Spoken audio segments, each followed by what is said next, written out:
Right, it doesn't look like there's anybody else coming on at the minute, and we're just after 10 o'clock, so welcome everybody. First time we're doing this. Obviously I'm not sure whether you're all aware, but Making Changes Together, we're a parent carer forum that works with the local authority in health and social care to obviously guide them in the right direction for our kids. Just a few things before we start. We have a question and answer. I don't know whether you can see it on your screens for the attendees. If you're wanting to ask any questions, either during somebody speaking or at any point, one of us or the actual speaker themselves will reply. But obviously, because we've never done this before, please bear with us. If you haven't gotten a reply, you will by the end of the session.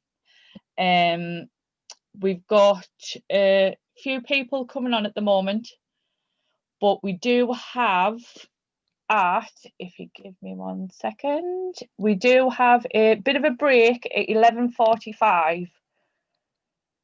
So yes, I think that might be everything that I need to do. The first person who we've got up is Wendy from Rollercoaster. So if I ask Wendy to come on, hopefully she will pop up on your screens. Or at least at least your share screen will. Has that come up? Has the presentation come up? It has for me. Yes. So, hello then. I'm nervous being your first speaker on the first time you've done this. So I really hope that it works. So hi everybody, I'm Wendy Minhinnon from Rollercoaster Family Support, and I'm going to talk to you a little bit this morning about what we do at Rollercoaster and some of the things that have happened over lockdown. So many of you might know or have heard of Rollercoaster, but those that haven't, just to let you know, it started 5.5 years ago now. At the time, my daughter was really quite unwell with her mental health. She was in an inpatient unit and I was on my knees. I was really struggling. And I just felt that there was a lack of support in County Durham for parents of children with mental health difficulties. So I set off on a little bit of a mission, really, to set up a parent support group. And Rollercoaster started. For the first 3 months, not one single person walked through the door. Nobody came. And I really doubted if it was maybe just me that needed this extra support. But I kept going with it. And now, 5.5 years down the line, we're a fully commissioned service in County Durham. We work in partnership with CAMHS. So we're a parent-led, professionally supported parent support project. And 4 key areas of work, really, that we do. We normally would run face-to-face support groups. Our motto is we get strong together and we do the best we can. And this is some new images that you're seeing here, what we've had a young person with lived experience do for us. And anyone that's been along to a Rollercoaster parent support group, that's what a table would look like. Lots of chocolate, lots of Post-its, lots of biscuits, lots of cuppas, and really a safe place to help people share and realise that they're not alone. And I'm really missing our face-to-face stuff, I've got to say. The digital and telephone support is another area of work for us. When I think those 5.5 years ago when nobody was coming, and now our closed group has got over 1,600 members. People interact on a daily basis and help and support each other. The peer support in that group is just magic. And our open page that professionals can also follow has got over 2,800 members. So it's nice to see that we're there to be able to support people and offer that information. We also run a variety of training sessions. This is not something that's regular. It depends on funding, depends on topics that are going on at the minute. But whenever we have run training, parents have always found it really helpful. And that quote there really stands out to me. It gave me a life again. It can make such a difference when you've got more information and knowledge about your child's mental health. So we've taken some of our training online over lockdown, and I'll share a little bit about that in a little while. And then the other thing that we do is really thinking about how that parent's voice in mental health can make a difference in service development, help with change where it's needed. And a lot of the work that we do, in fact, all of the work that we do is truly co-produced.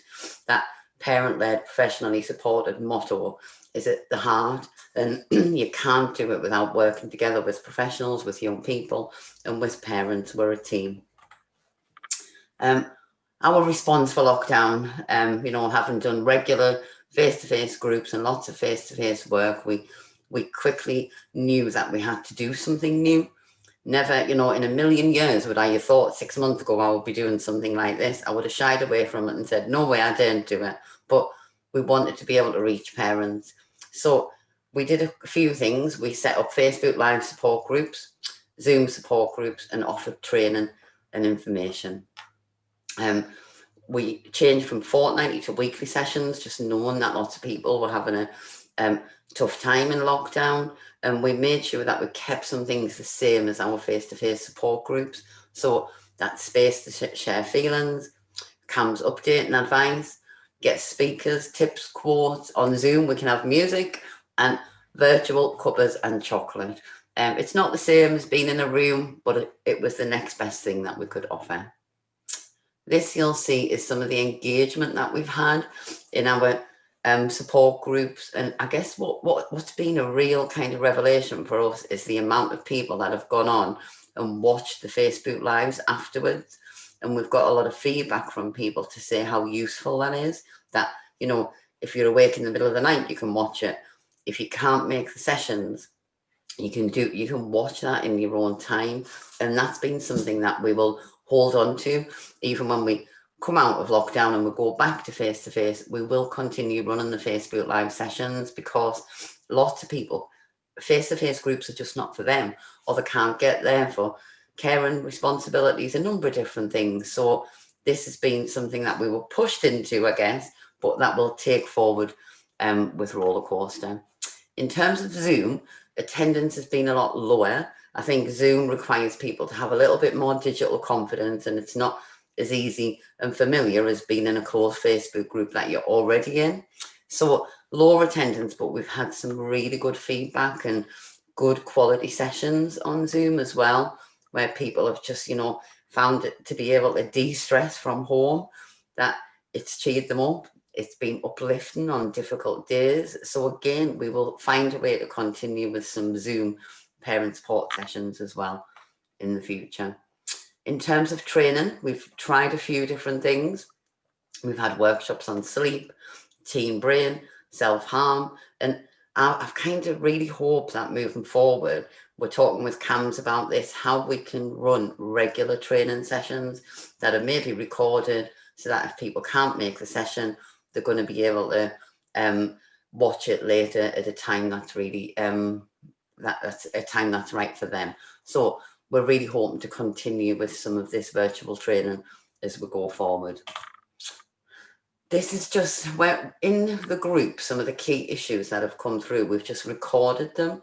And as you can see from this, one of the highest kind of issues and themes that has come through the group is parents of children with neurodevelopmental difficulties, autism, ADHD. Those families have found it really, really challenging over lockdown and needed extra support. Issues around education have continued to come up. Initially, that was school closures, but then homeschooling, whole range of different things around education. But one of the big things that I want to pick out is, you don't just record the things that are issues, you record the good things as well. And the peer support that people have given each other and managed to give each other over digital forums is just magical. It really is. That it's something like, it's hard to put into words when you see one parent support another parent, and that makes a difference to their day. Yesterday in the Facebook group, we had 2 lovely positive stories that then offered so much hope to other parents who were still in the throes of things. And CAMHS, these kind of the issues that we've taken in the support group have very, very much matched what has been going in to the CAMHS teams as well. And speaking of that, for CAMHS being able to be on our groups, to be able to give those live updates, it's been a really kind of good way for families to be able to have that regular connection with CAMHS, you know, at times when appointments were stopped and nothing was really going ahead of face-to-face at the time. People could get live updates, they could get advice and guidance, and it was a way to give communication and reassurance, and that really made a difference. We've continued doing some of our involvement work, and a piece of work that we did recently was for families whose children are really struggling and can't go to school. I hate the term school refusal because it is that people are struggling so much and they can't go to school. And we want to continue with this work.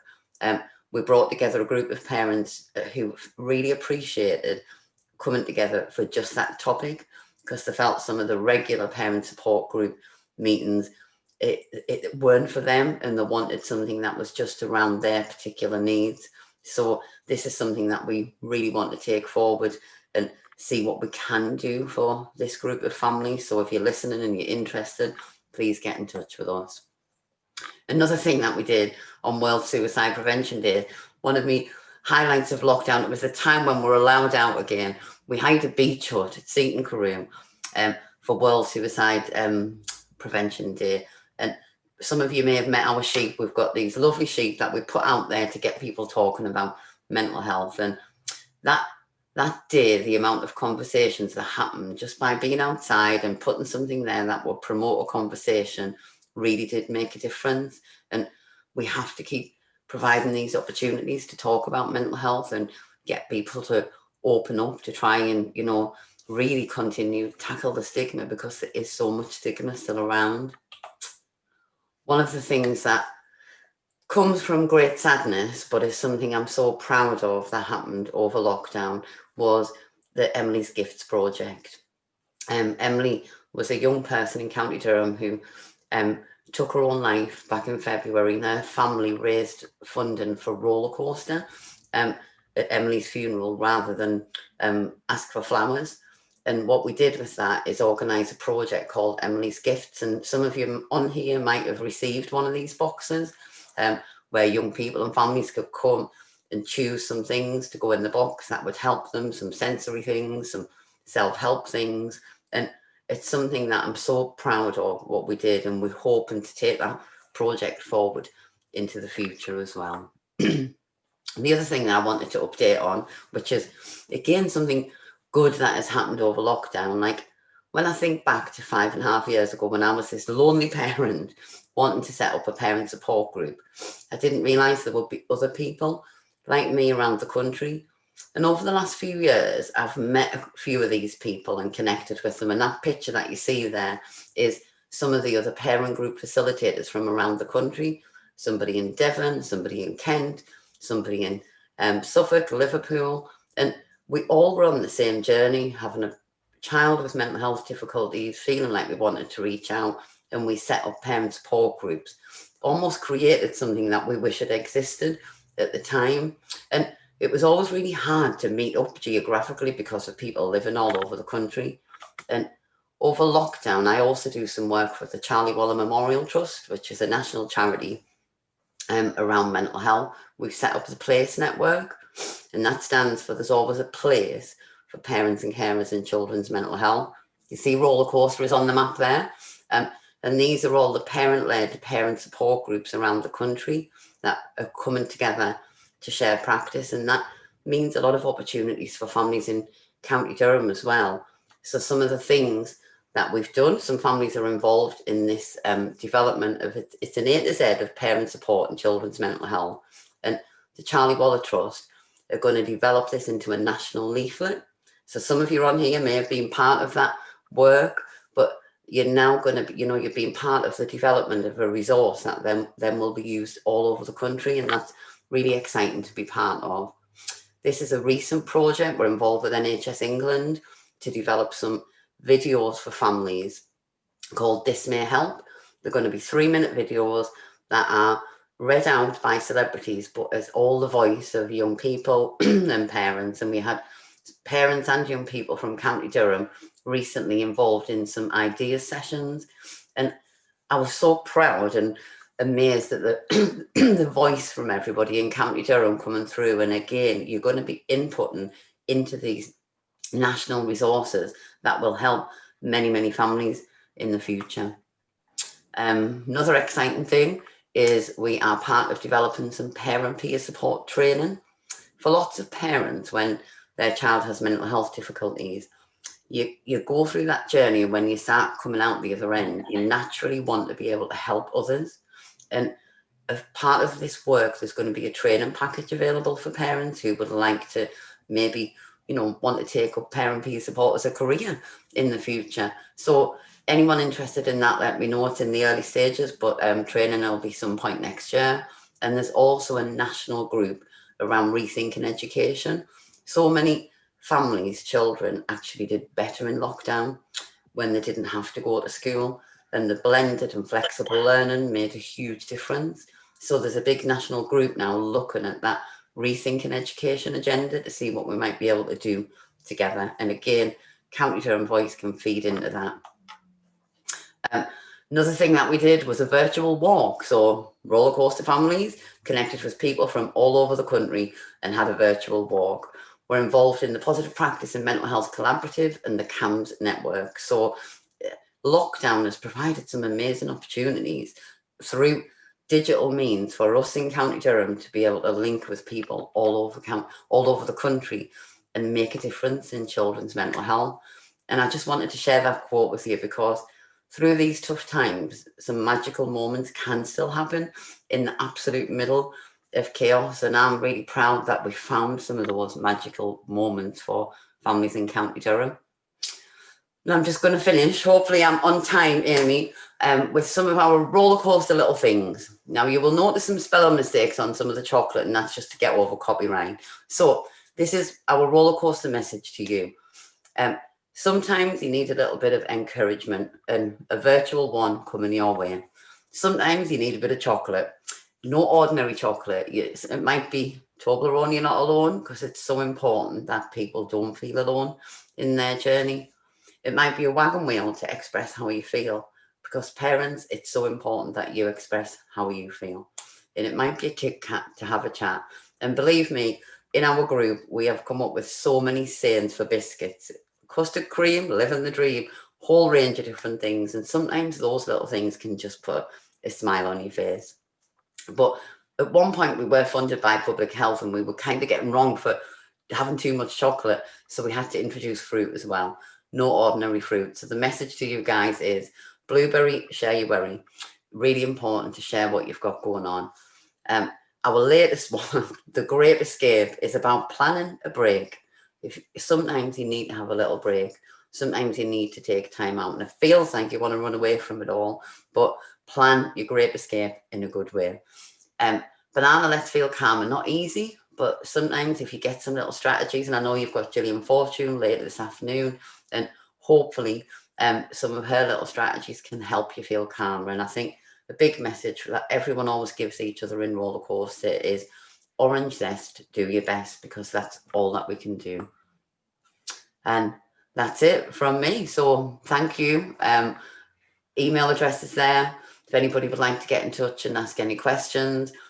Our usual rollercoaster group thing, and I know we've got some people on here who attend, is to finish with a song in our Zoom. And I've got a little song, but I can only see two people, Paul and Mark. So Paul and Mark, because I can see you, if this song comes on, just on Amy, the rule is in rollercoaster you have to have a little dance. I'll only play it for a few seconds. Let's see if they'll do it. What do you think, Amy? Are they up for it? Can you hear that? Yeah, Paul's up for it. And Mark's up for it. I love it. And the song is We All Get By With a Little Help From Our Friends, which is an important rollercoaster message. There we go. I only played it for a little bit, but you know, if this was a roller coaster group, it would be a full-on dancing mission. Really good. I'll stop sharing. So yeah. I couldn't see if there was any questions, Amy, because when you're sharing, you can't see.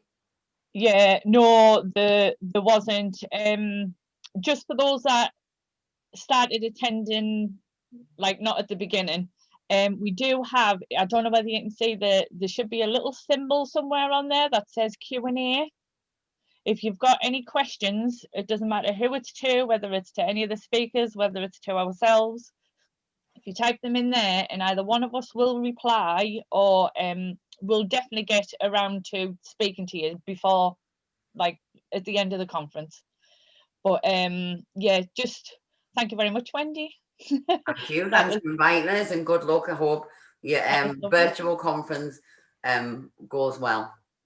Yes, I'm hoping so too, seeing as how it's the first one, and I'm not sure exactly what I'm doing either. Hey, Orange says do your best, Jamie. Yes. That's what you can do. At the end of the day, we're all parents. We're not professionals, so you just bear with us. Thanks, Amy. Thank you very much, Wendy.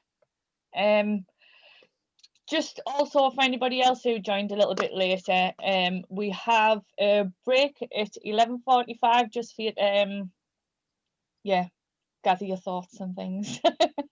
We also have a raffle at the end as well. We've got that coming up, which I don't think we mentioned in the invites. Yes, we're actually a little bit ahead of time. I'm doing well, aren't I? We're up next. We have Sensory Place. We have Heidi. I'll see if I can get you on there, Heidi. Hi, can everybody hear me? We can hear you, yes, but I'm just trying to get you onto the screen. No problem.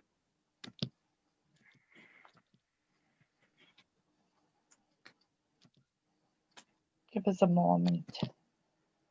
There you go. Hello. Hi. I'm glad you were saying bear with us, because that is what you'll have to do with me. I'm not the best public speaker, and I've been trying to practice without saying every time I'm nervous. So yeah, hopefully I can get through it without saying that too much.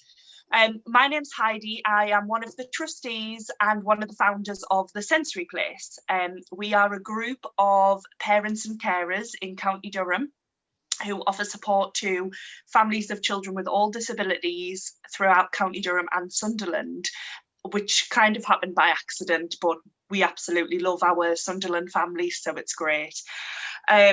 We started off in July 2019, and we began having a session at South Durham Gymnastics at their Pink Gym, which was really well attended and everybody absolutely loved it. We then went on to do some Makaton courses. We had Cerebra come and do a sleep workshop for us, which was absolutely fantastic. We had horse riding and pony grooming. I'm just going off my notes because I can't remember everything. We had a Halloween session at the Pink Gym, which was brilliant because the children that wanted to dress up could, and the ones that found it a bit intimidating didn't have to. We had our first craft fair that was arranged by our other lovely trustee, Amy. And we had a Christmas party, mental health first aid courses, and we also had a Valentine's silent and sensory disco, which was absolutely brilliant and really well attended. And then COVID hit, and all of our plans for the next year just kind of went, you know, the same way everybody else's did. You weren't able to meet up, and we kept thinking, well, how are we going to offer support to these families who struggle at the best of times anyway, and now they're isolated, and it's their children's mental health and their mental health, and they're not getting a break, and they're cut off from any support that they normally have. And I'm sure you all have been through that yourselves and can completely understand. So we started by, we'd done some fundraising that we were going to use for another event, and Amy and I were talking, and we decided to make up some sensory bags. And in these sensory bags, we just put things to keep the kids busy, some crafts, and we delivered 70 of these completely free to families around County Durham and Sunderland. And then BGL, which is an insurance group in Sunderland, they heard about what we were doing, and they have supported us in the past, and they loved it. They gave us £1,000, and we were able to make another 100 sensory bags, and we delivered them all over County Durham and Sunderland. And as time moved on, you know, my own family accesses things with DADLG over the summer. Obviously, none of those ones were able to go ahead. So we were thinking, well, what is it that we can do? So we set up a 6 weeks of summer scheme, and every week we supported 170 children with activity packs. So it was build the bear packs, pizza making, sensory trays, books, cake making, all these different types of things, which was brilliant. And we did that through collection points throughout County Durham and Sunderland, where the families could come and pick up their pack and then they could take them home. And the idea was for them to enjoy it as a family, and to make some memories in the situation that we're in at the moment. And that worked really well, and we were really proud of it.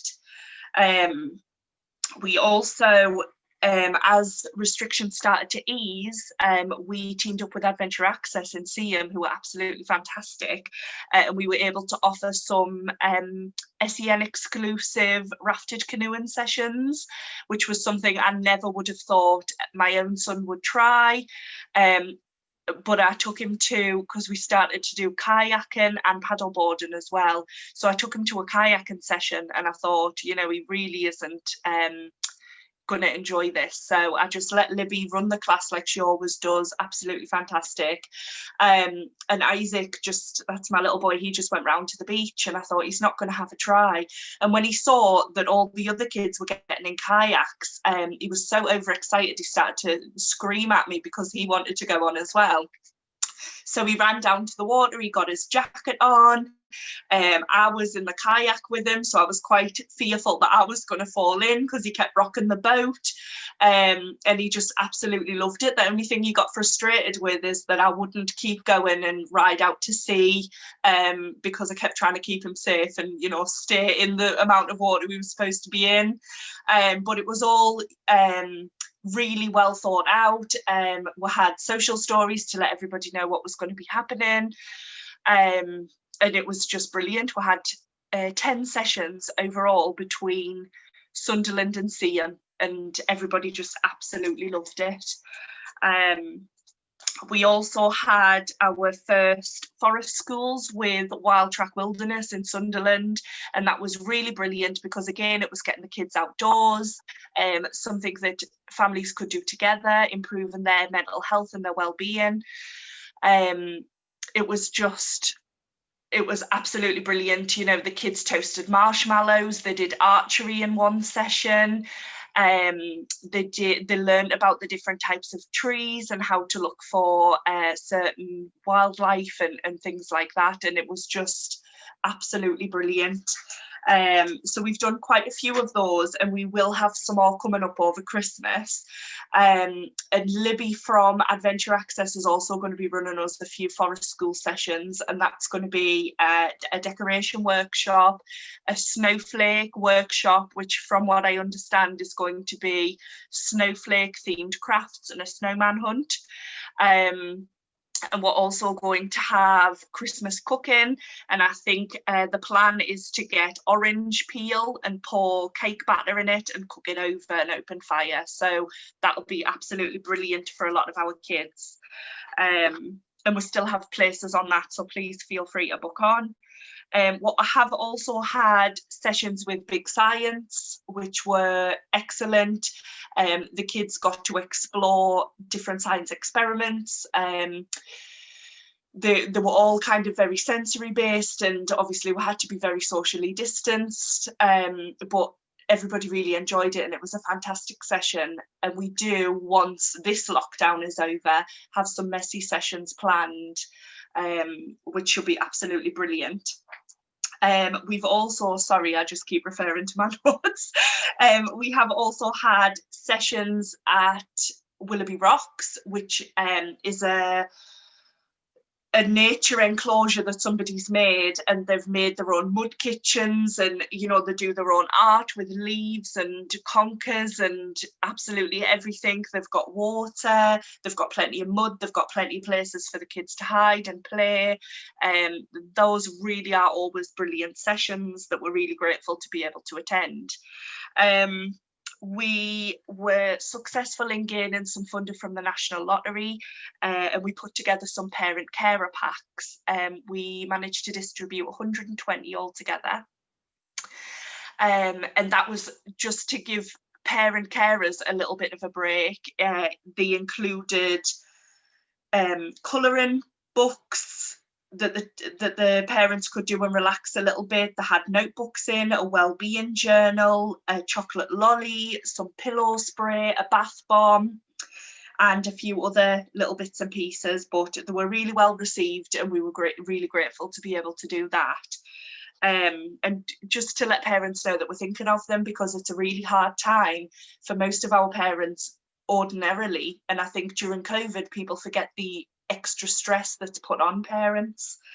We also had our Halloween pottery painting at Rosebud Ceramics. That was absolutely brilliant. We had some Halloween forest schools again with Wild Track Wilderness, in which we carved pumpkins, had marshmallows, obviously things like apple bobbing we couldn't quite do under the current circumstances, but it was really brilliant. And we had more sessions at the Pink Gym. I say our because I really do feel like it's our second home. We absolutely love it there. So I've talked a lot just to give you a bit of an idea about what it is that we've done so far. We were, before lockdown, working with different groups like DADLG and Cheesy Waffles, I'm sure it was, and the Women's Banner Group, to create the first disability banner. So hopefully that'll be something that we pick up again next year. And the idea is to get children from all over County Durham to contribute to this banner, and to make something that represents them and, you know, makes them feel like they have a bit of a voice and what's important to them. And then the idea was for the children who, you know, could cope with it, would be able to carry it in the Durham Miners Parade. I know NEAS, they have their own autism advocates group, and I think they were going to make some banners and kind of walk along with the big banner that we'll make with the things the children have already made, which is absolutely brilliant. But obviously until we're out of the woods, I'm not 100% sure when that'll be picked up again. But what we do have is we have our Christmas sessions with Adventure Access, which I've already mentioned. We are speaking with Rainter Meadows about hiring the ice rink over there, so hopefully we'll have an exclusive session on their ice rink. We'll have the forest schools with Wild Track Wilderness, and next year we were grateful to receive funding from East Durham Trust for Sensational to come and do some sensory workshops for us, and Relax Kids to do some sessions. And we also received from Tesco funding to do alpaca trekking. So all of these things have kind of been moved along, but we really hope if there's anything that you're interested in, that you get in touch with us. Our email is thesensoryplace@outlook.com, sorry, thesensoryplace19@outlook.com. And you know, everybody's more than welcome. A diagnosis isn't necessary. If you're having a hard time, please get in touch with us.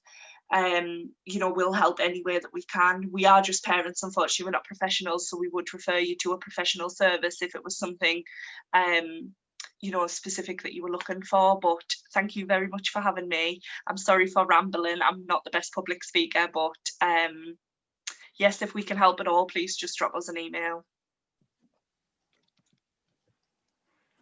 Sorry there, Heidi, I've just like muted myself. I'm away I'm away talking to myself.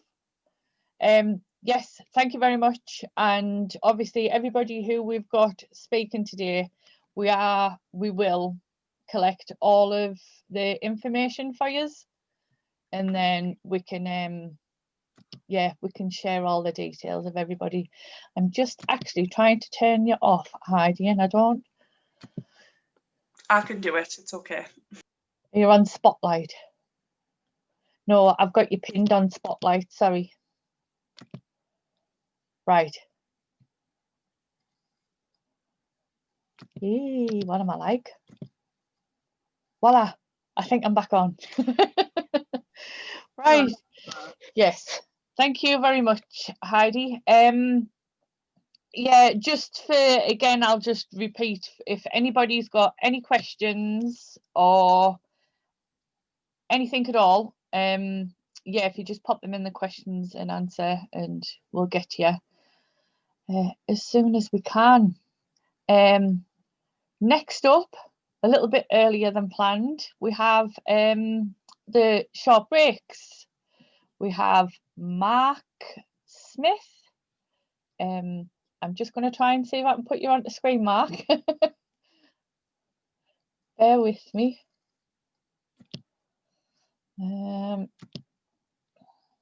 There you go. I think I've managed. Yes, you're muted, Mark. See if we can unmute you. Oh. Yes, there we go. There we go. Now, yeah, we can hear you now. thanks, Amy. Just before I start, am I right in thinking, Amy, I did a quick chat with Elaine Chandler, because Elaine's going to do the Thursday briefing. Have you got some bits and bobs to put up on screen as I talk? Is that accurate? Yes, I have got, she did send me some things to share, which I didn't know that you were wanting them up on today. Apologies, I think there's been a bit of confusion over who was going to pop along today. No, it's fine. It's just I thought Elaine mentioned that we were going to share them on the short breaks. I didn't realise I was sharing them on yours as well. It's fine.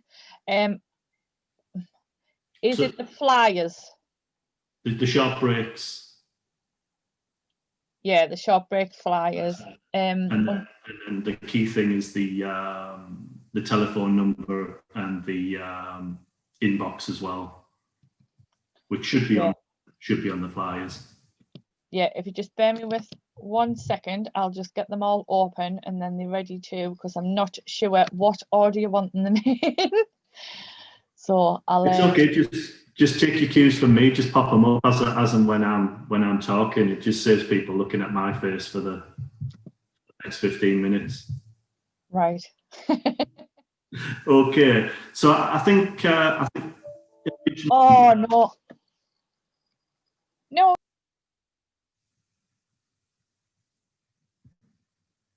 Okay. I think Amy's been she's been cut off. Radio. Shall I just get cracking then? You can do. Should you need the short break stuff? 2 seconds. Yeah. So my name's Mark Smith. I'm a strategic commissioning manager I work on behalf of Durham County Council and also the Durham Clinical Commissioning Group to make sure that our commissioning arrangements, so how we develop, how we design, how we secure services for children, young people and families across County Durham, we work closely with the Durham CCG to make sure our activity is joined up.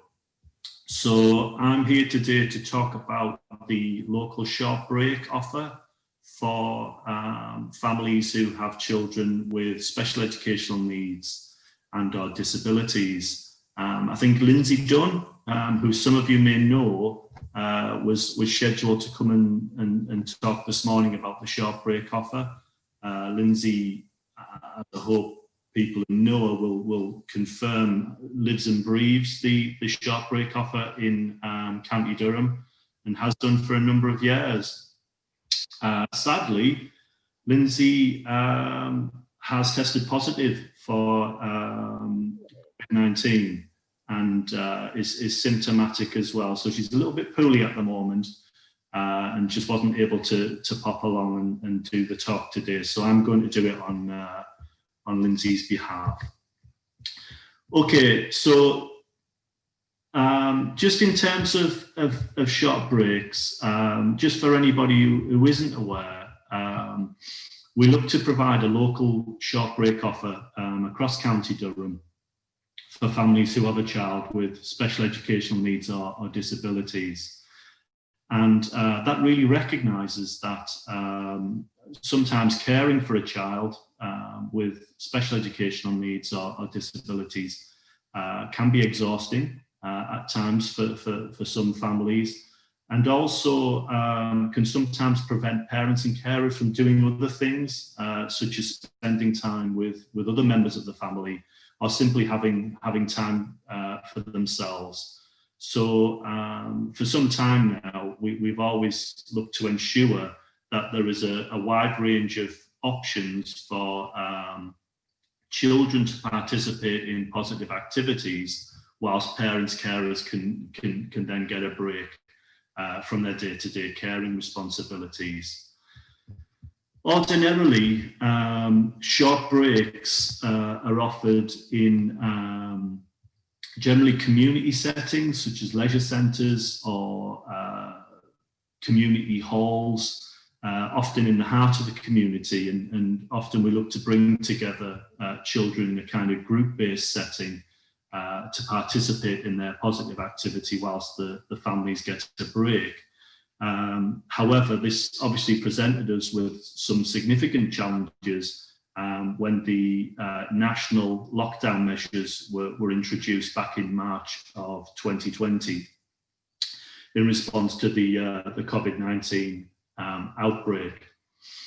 So initially, the key thing we did was funded Elaine Chandler, who I'm sure hopefully a number of families will be familiar with.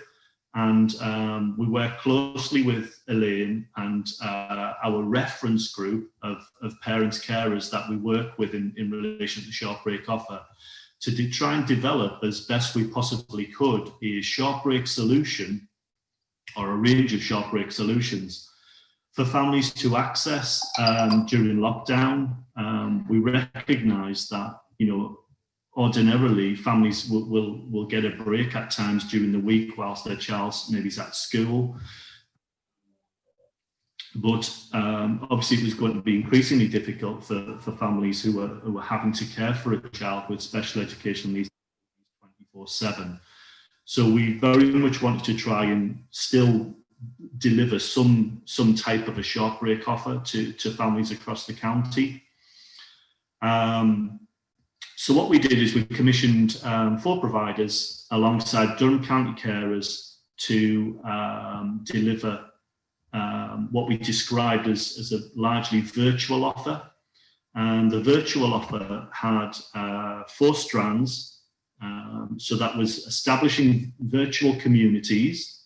So looking at whether we could bring families together, often by using tools such as Zoom, and other social media, just to start to try and develop friendships and resilience across families who could maybe share their stories, encourage the children to interact with one another virtually, and provide some activities that they could engage with at the same time to promote that kind of social interaction, albeit via a virtual platform.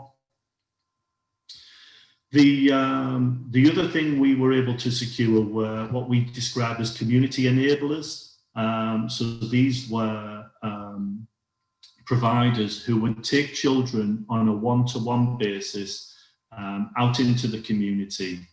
And this was largely targeted at those children with the greatest need, who maybe wouldn't have been able to leave the house otherwise during lockdown, in terms of the capacity of the parents or carers to enable them to access the community for things like the hours exercise that we were all permitted to do.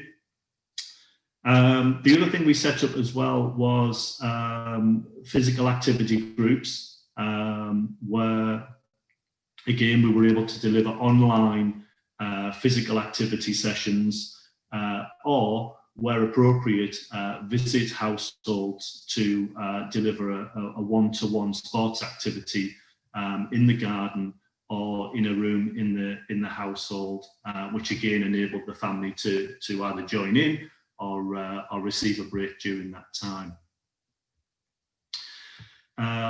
All of that was fully assessed by our public health team to ensure that all the activities were safe and that we were operating within obviously the national restrictions and guidelines around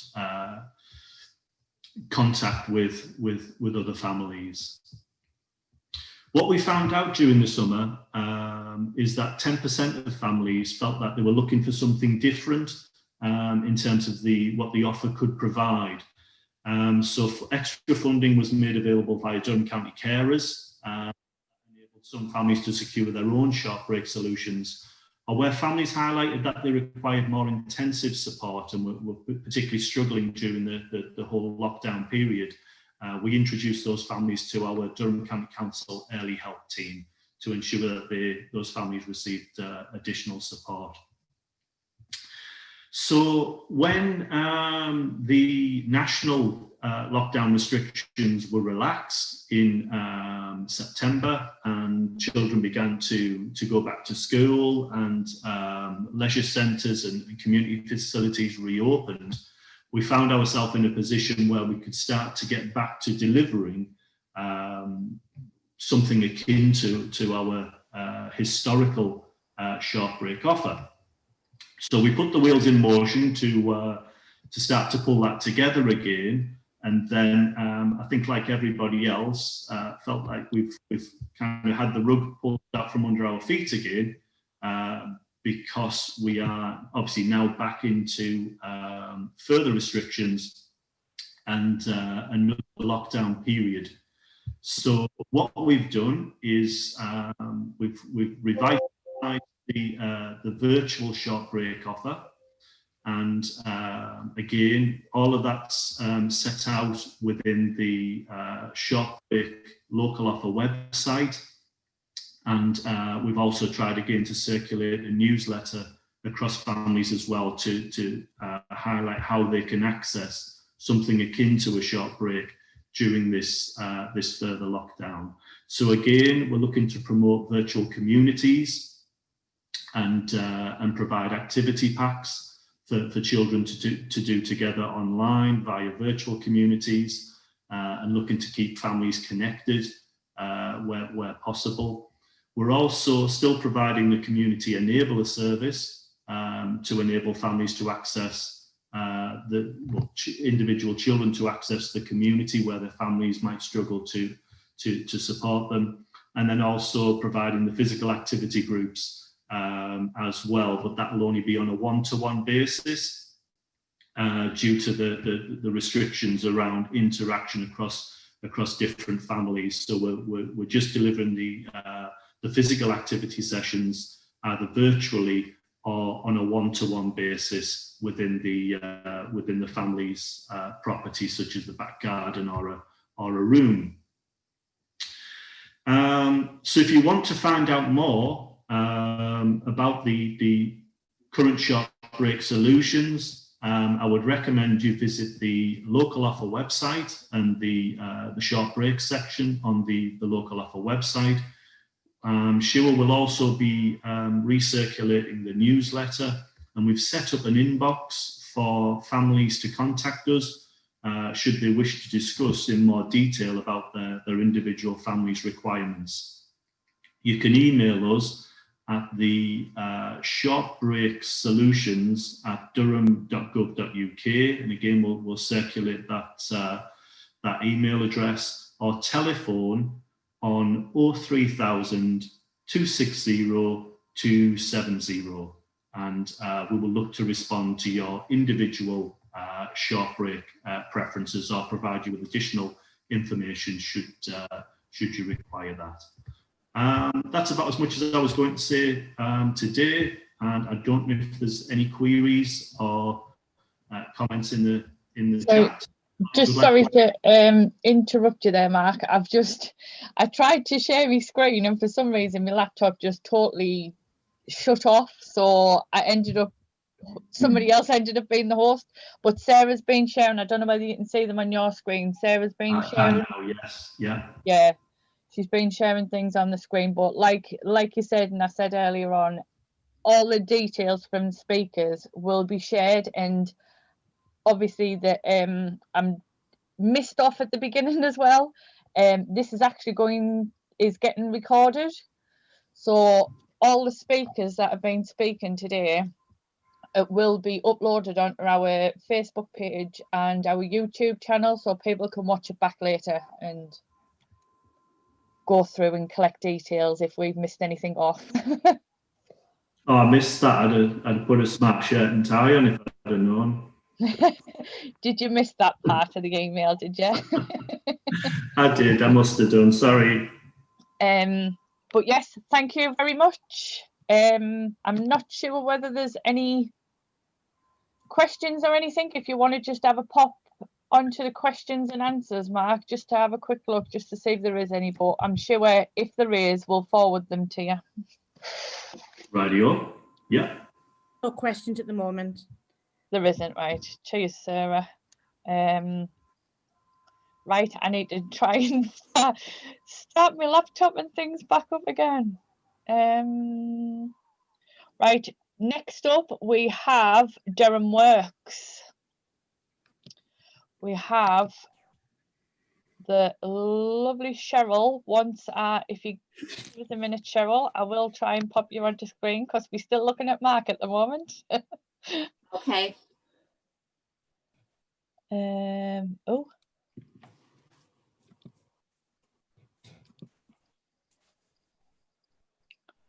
Bear with me, I've lost you again, Cheryl. That's all right. Yeah. Right there. Yes, we've got you on now. So, yep. Okay, hello. Right, I'm going to try and share my screen. I'm a bit scared, like I've said earlier, Amy, because I'm used to Teams, I'm not used to Zoom, so I'm hoping I can work it okay. We'll sort it out. All right, so if I just, so I click share screen. Yeah. Oh, there it is. There's my presentation. Share. Right, if I just do, oh, hang on. Oh, slideshow. Oh, go away. Slideshow from the beginning. Right, how's that? We champion. We sorted. It's worked, lovely. Thank you very much. Thanks, Amy. Hi everybody. Lovely to be here today. It is a little bit nerve-wracking. I'm not used to doing these. I'm not even really used to public speaking or even like public speaking, but I even prefer that to this because at least you can kind of see everybody and see people's faces and their reactions. So unfortunately, I'll try my very best. I know I've got about 15 minutes, haven't I, Amy? And I've tried to cram in so much.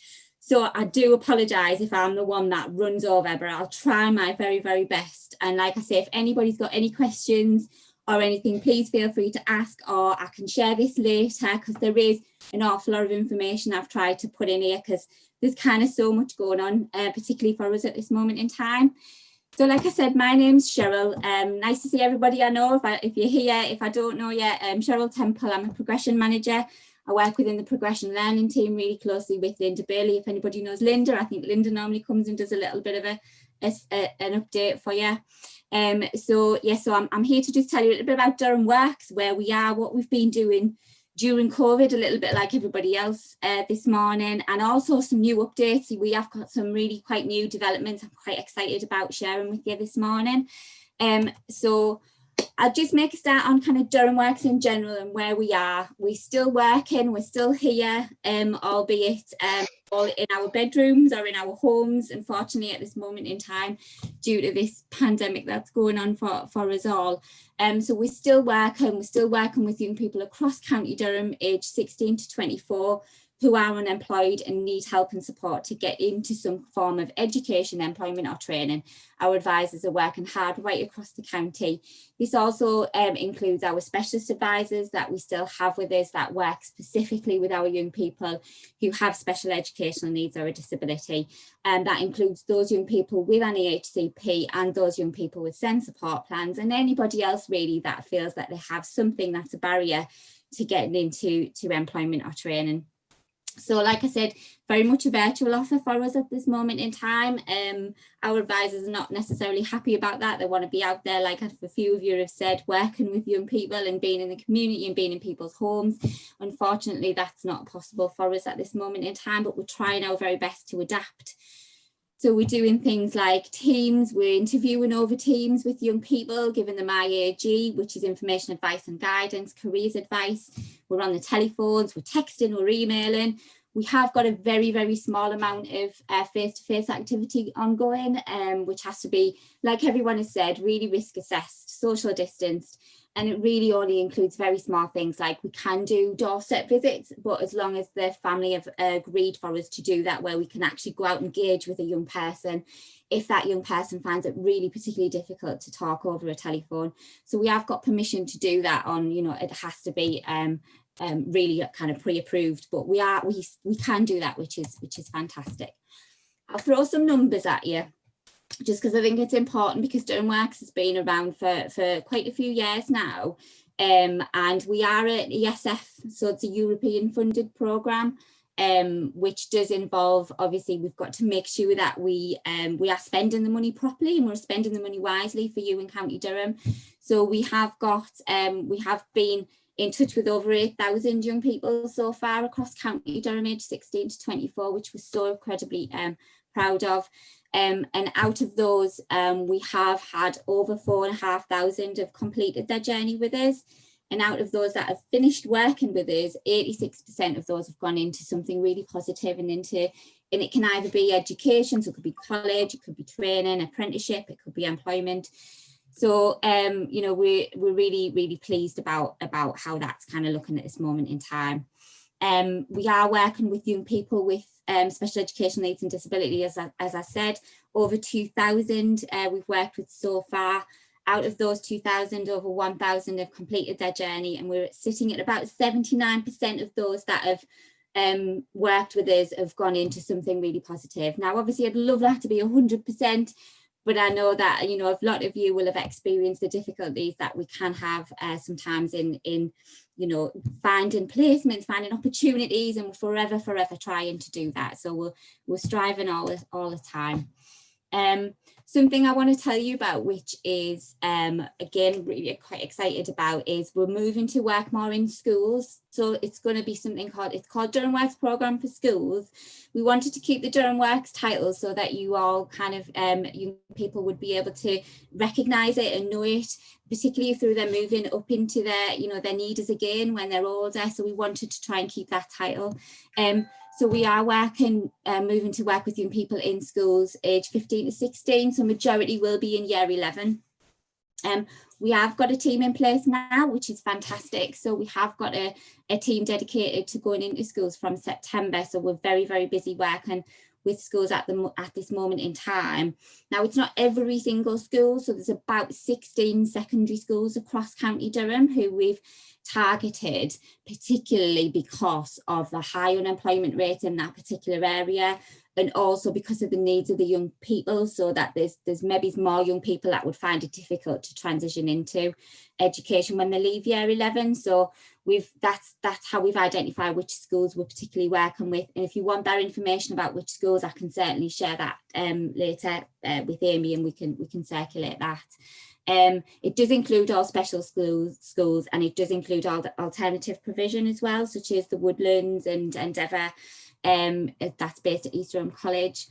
And it will and could include students and young people who have an SEN support plan as well, so they can access some of that support.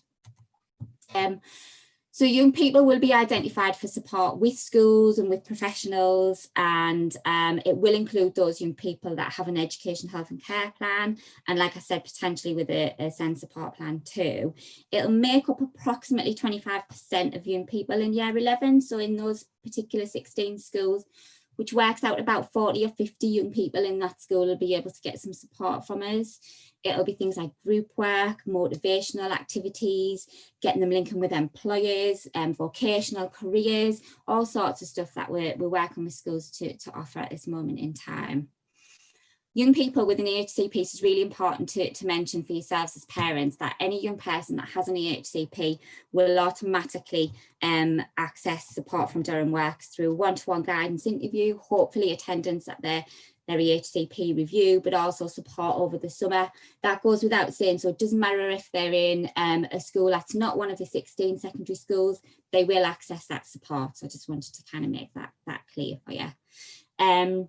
Another really exciting thing we're doing, and I think the Extreme group are on later, so they may mention this or not, but it's very, very early days, but we are doing some work with IIC and the Extreme group to develop an animation for young people to be able to demonstrate what options are open to them post-16, what pathways, employment pathways, and the young people are very much involved in that. They're designing that, they're commissioning the company that's going to develop it for us, which is a lovely piece of work, and hopefully we'll have that ready to be able to share with you at some point in the future. Certainly not my work, you know, it's all the Extreme group's doing.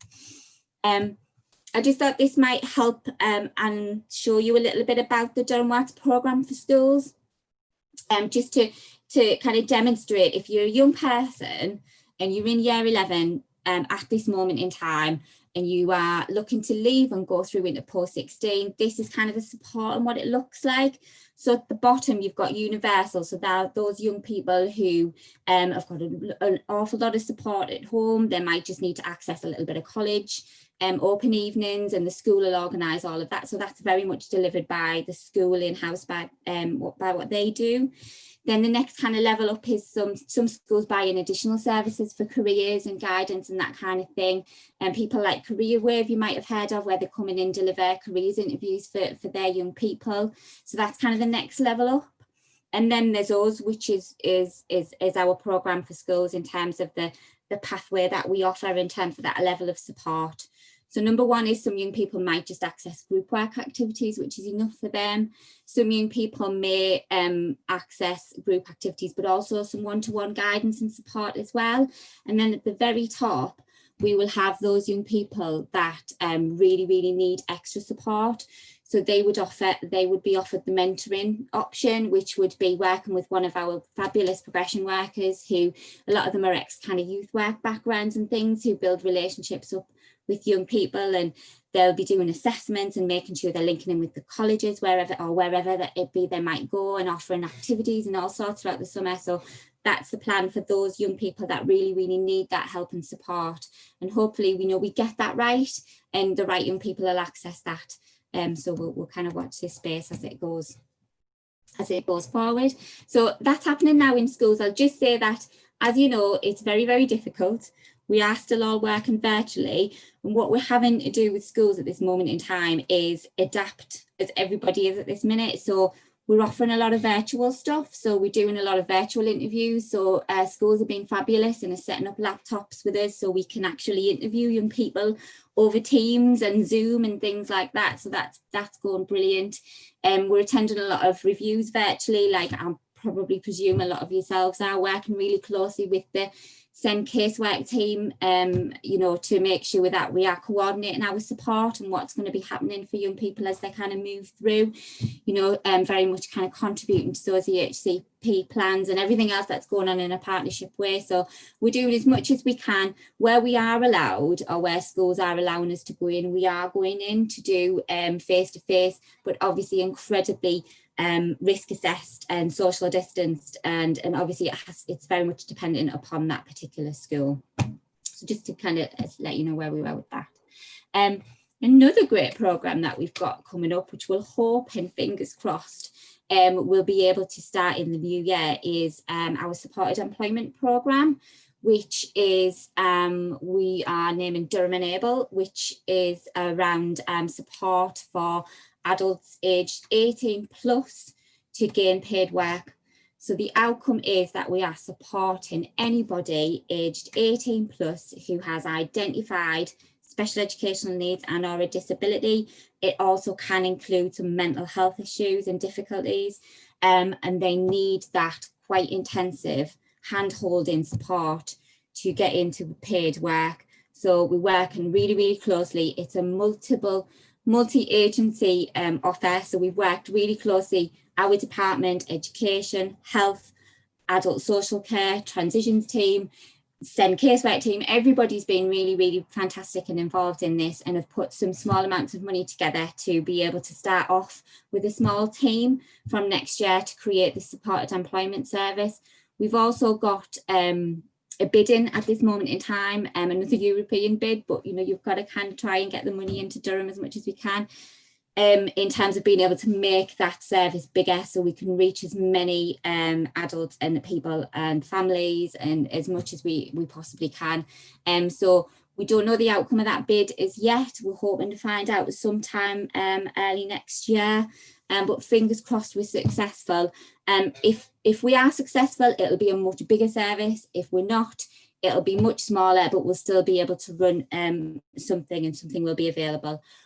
I know it's a little bit cryptic and I apologise for that, but as soon as we have more details and we're able to say, this is the team we've got in place and this is how, this is how it's going to run, we will come back and we'll deliver that, and we'll provide that further detail. Needless to say, it's a very personalised approach, that it is, that there are going to be a number of job coaches and that they will be working with adults from the beginning through to the very end, and it will include in-work support for both the participant, the adult, and the employer.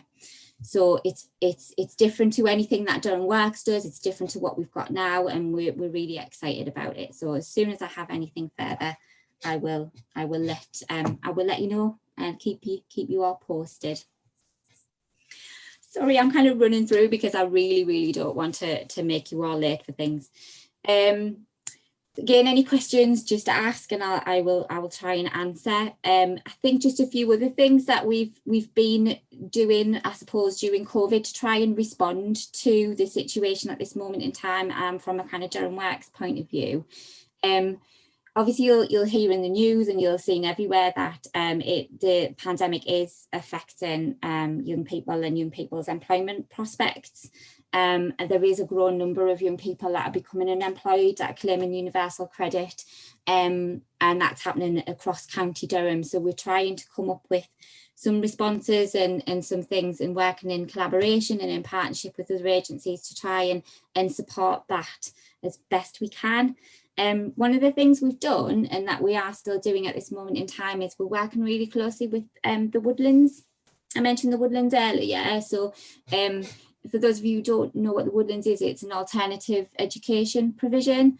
So a lot of young people who haven't managed life at school, could have been permanently excluded, could have been just found it really difficult at school, and for whatever reason it hasn't worked. The Woodlands offers alternative curriculum. And we are working really closely with them at this moment in time, because some funding became available because those young people that were leaving that this year, or last year, this year 11, we identified as being really vulnerable to not being successful, and to really struggling with that during COVID and during lockdown, and having really kind of complex needs and issues and really difficult backgrounds and really struggling, I suppose, in terms of managing that whole COVID situation, along with having to start college and something brand new. So we had 3 dedicated staff working just with those young people, about 86 young people across the county. And it's been fantastic, actually. The young people and the families have responded really well to that extra support that we've been able to give. And like I say, even during lockdown, we've been doing things like, we did get permission to do the doorstep visits. So although we weren't allowed to go into the home, we've sat on walls and engaged with families from a distance and made sure that, young people were fully equipped to know where they were going, what they were doing, and they were supported. So it's been really, really good, and so far so good. We've had many more young people potentially staying in and remaining in their education placement in post-16 than we've had before. So it's great, some great stuff. So we're hoping that we can learn lessons from that with our other schoolwork going forward. Trying to keep an eye on the time. Okay, so Kickstart.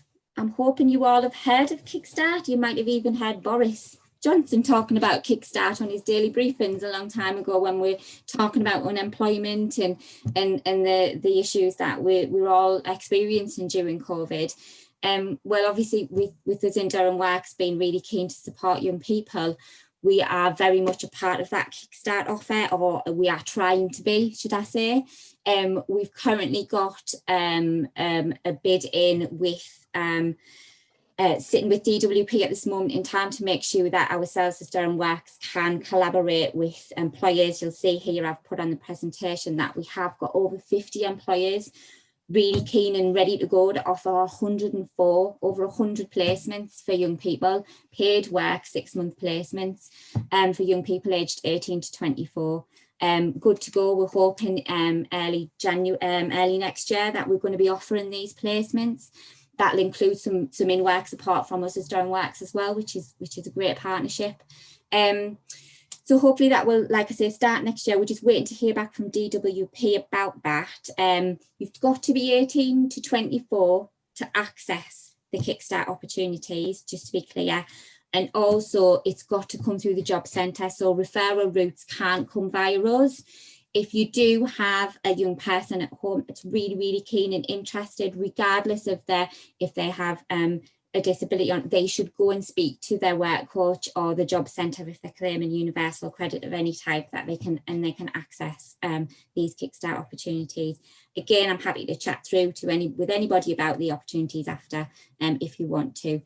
Durham County Council will be offering placements. Just to say that it's not in this first round. The 50 employers are different employers across County Durham.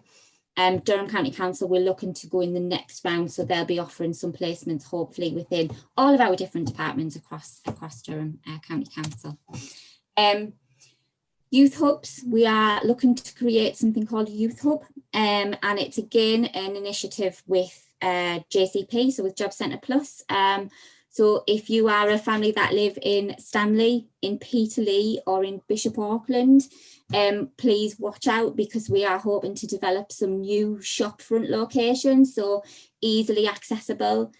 Obviously post the situation that we're in now, but we are planning for the future, and we are looking at shopfront locations, Stanley, Peterlee and Bishop, in terms of being able for young people to be able to come in, drop in, access support, access signposting services for mental health, wellbeing and anything else that might be a barrier to them progressing into employment.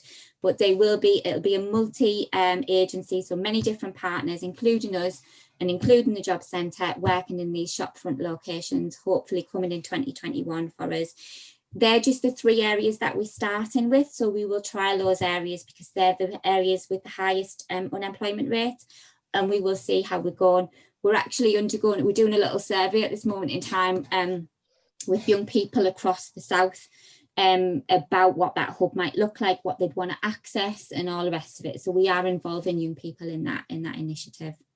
An intensive support programme is something that's a 3-week online classroom based programme that we're doing with young people that are unemployed. Again, it's in partnership with the job centre, so if you know of a young person that needs that kind of 3-week intensive, willing to do kind of classroom online job search support, they can access that through ourselves, and it's a rolling programme, so we have dates that come out throughout the year, and that's run through our Citizens Advice, our partnership organisation. I've promised Alison Rice, who some of you may know from our adult learning service. Alison's unable to be with us today, but I agreed to let you all know that Changes, which is the programme that our adult colleagues run for parents around everything to do with having a young person with special educational needs and what that means in terms of working with services, what support's available and out there. There's a new virtual course that will be offered again in the new year, and if you want any details about that or you're interested in that short programme, you can contact Yvonne, and her number's on the screen. Lastly, I could not mention supported internships. I think we mention them every time. They are continuing, they haven't gone anywhere. They're still being offered by a number of our providers across the county. So if you have a young person that's coming to the end of their education, they're really interested in going into work and supported work, it's a great programme, and we have a number of providers that deliver that throughout the county. With a new, again, it's all new, but a new development with Shadforth at their CM Horticultural Centre. So there's new placements available for our young people that might be interested in that kind of employment going forward. Again, contact me or get in touch with Durham Works for if you've got any questions or you're interested in that. I've really ran over, Amy, I'm sorry. I'm not going to read through this, but I'm going to give you it to read through. This is just a typical young person that we work with, a young person called Jack. It's actually not Jack, we're just protecting his identity, but you know, this young person had been with us, he'd left college really disillusioned, really suffering from low self-confidence, self-esteem. You know, we worked with him, and anyway, he's successful and he's enjoying his role he's working in Tesco and he's doing fantastic. And I couldn't not share that with you today. I wanted to share a video, but I was so frightened in case it wouldn't work. I'm so scared of these things sometimes. Yeah, Cheryl, if you want to forward me it, I can try and see if I can work it into this recording so it pops up. That would be lovely. After you've spoke, just to interrupt you, sorry, we do have a question for you. Okay. It is, what about help for non-EHCP young people who want to go into higher education, as in university? Absolutely, they can access support from ourselves. They don't have to be. They don't have to have an EHCP to access support from Durham Works. You can make an inquiry, come to us, tell us your situation, and we can certainly offer careers advice, guidance. I'm actually just coming to this page, which is my last page. I'm going to shut up, which is my very, very last page. So if you've got any queries like that, actually, and you're not sure if Durham Works is the right route for you, or if you would be eligible, or whatever that might be, there's a couple of things you can do. So we've got the website, which is on here, and that's got all the videos on. I was going to pick a few to bring, like I said, but I wasn't brave enough. So if you want to see some videos, they're actually on that website. And the other thing is we've got an online chat facility. So when you go in, say you're on a Curry's website and you're going to order a television, or you're on any website these days, and you can kind of instantly get a response from somebody on the other end. We've got that up and running. So our advisors are on the other end of a virtual line, if you like. So if you go onto that website, there'll be a little chat bubble, and you can go on and just explain what your situation is. Or even ask for a little bit of advice, and we're there on the other end, and we will get an instant reply back to you. They're our fully qualified careers IAG specialists on the other end of a line. So, and I don't think it's probably utilised nowhere near or used as much as it could be. So please feel free to. So for that situation, get in touch with us, have a little chat and see if you think that it would be appropriate. I hope that answered your question. I've just popped, I'm talking away to myself, I've muted myself. I've just popped the link in for the Durham Works website into the Q&A, and then they can, they can click on there. Absolutely. Thank you very much. I've took you right over, haven't I? I do apologise, Amy. It's fine. I'm just trying to, if you can unshare, just at the bottom, and then I can try and see if we can get Lisa from SENDIASS on the screen. Give us 2 seconds, Lisa. I'll get you on. Bye. Thank you, Cheryl. There we go. We are on. Fabulous. Thank you, Lisa. Thank you. Thanks a lot. Right. So good morning, everyone. I'm Lisa Curtin from SENDIASS. Some of you may know me as Lisa Stringer. I did revert back to my maiden name earlier this year, but it's caused all kinds of confusion. People thinking that there was somebody different or new in SENDIASS, but it's still me, and I've been with the team now for almost 11 years. I'll share my screen in the hope that it works. So just to give you a little bit of an update this morning on the SENDIASS service, just bear with me.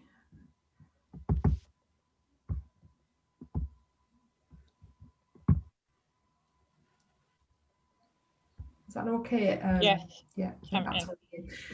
So just a little bit of an update this morning on the service, a little bit about kind of what we do and why we do it, and sort of the trends that we're seeing, but also towards the end, a couple of exciting opportunities that we've got sort of at our fingertips at the moment that we're really excited to share you some more information about.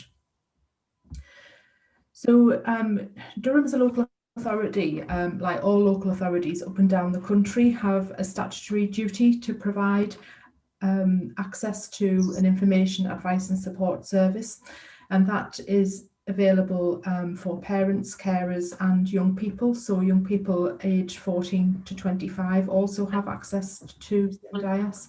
And we're there to provide information, advice, support around special educational needs, so primarily around educational issues, but we also provide information around health and social care provision as well. So for us in Durham, we are the service that provides that to our families and young people. We, for the last year, we've been aligned to the Early Help and 1 Point service. So that's the much bigger service within the local authority that covers all services for children and young people. So we came out of Send and Inclusion, which is where we'd sat historically, and moved into the Early Help and 1 Point service.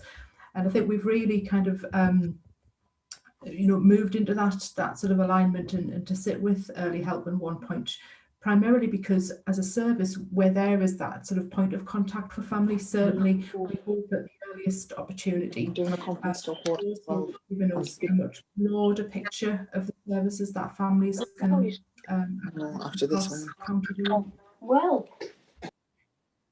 So we're a county-wide service, so we cover the whole of County Durham.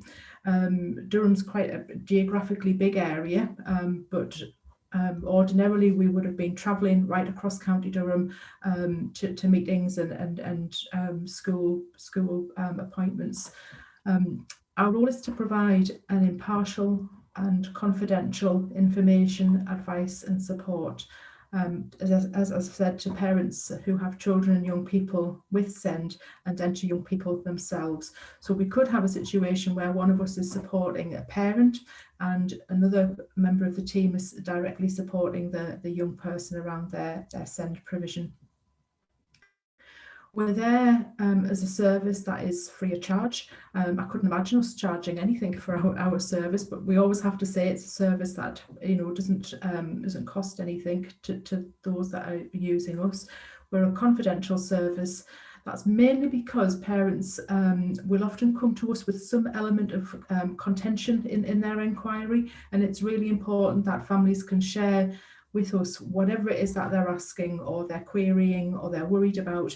They can share that with us in confidence and know that we're not going to speak to anybody else without their permission.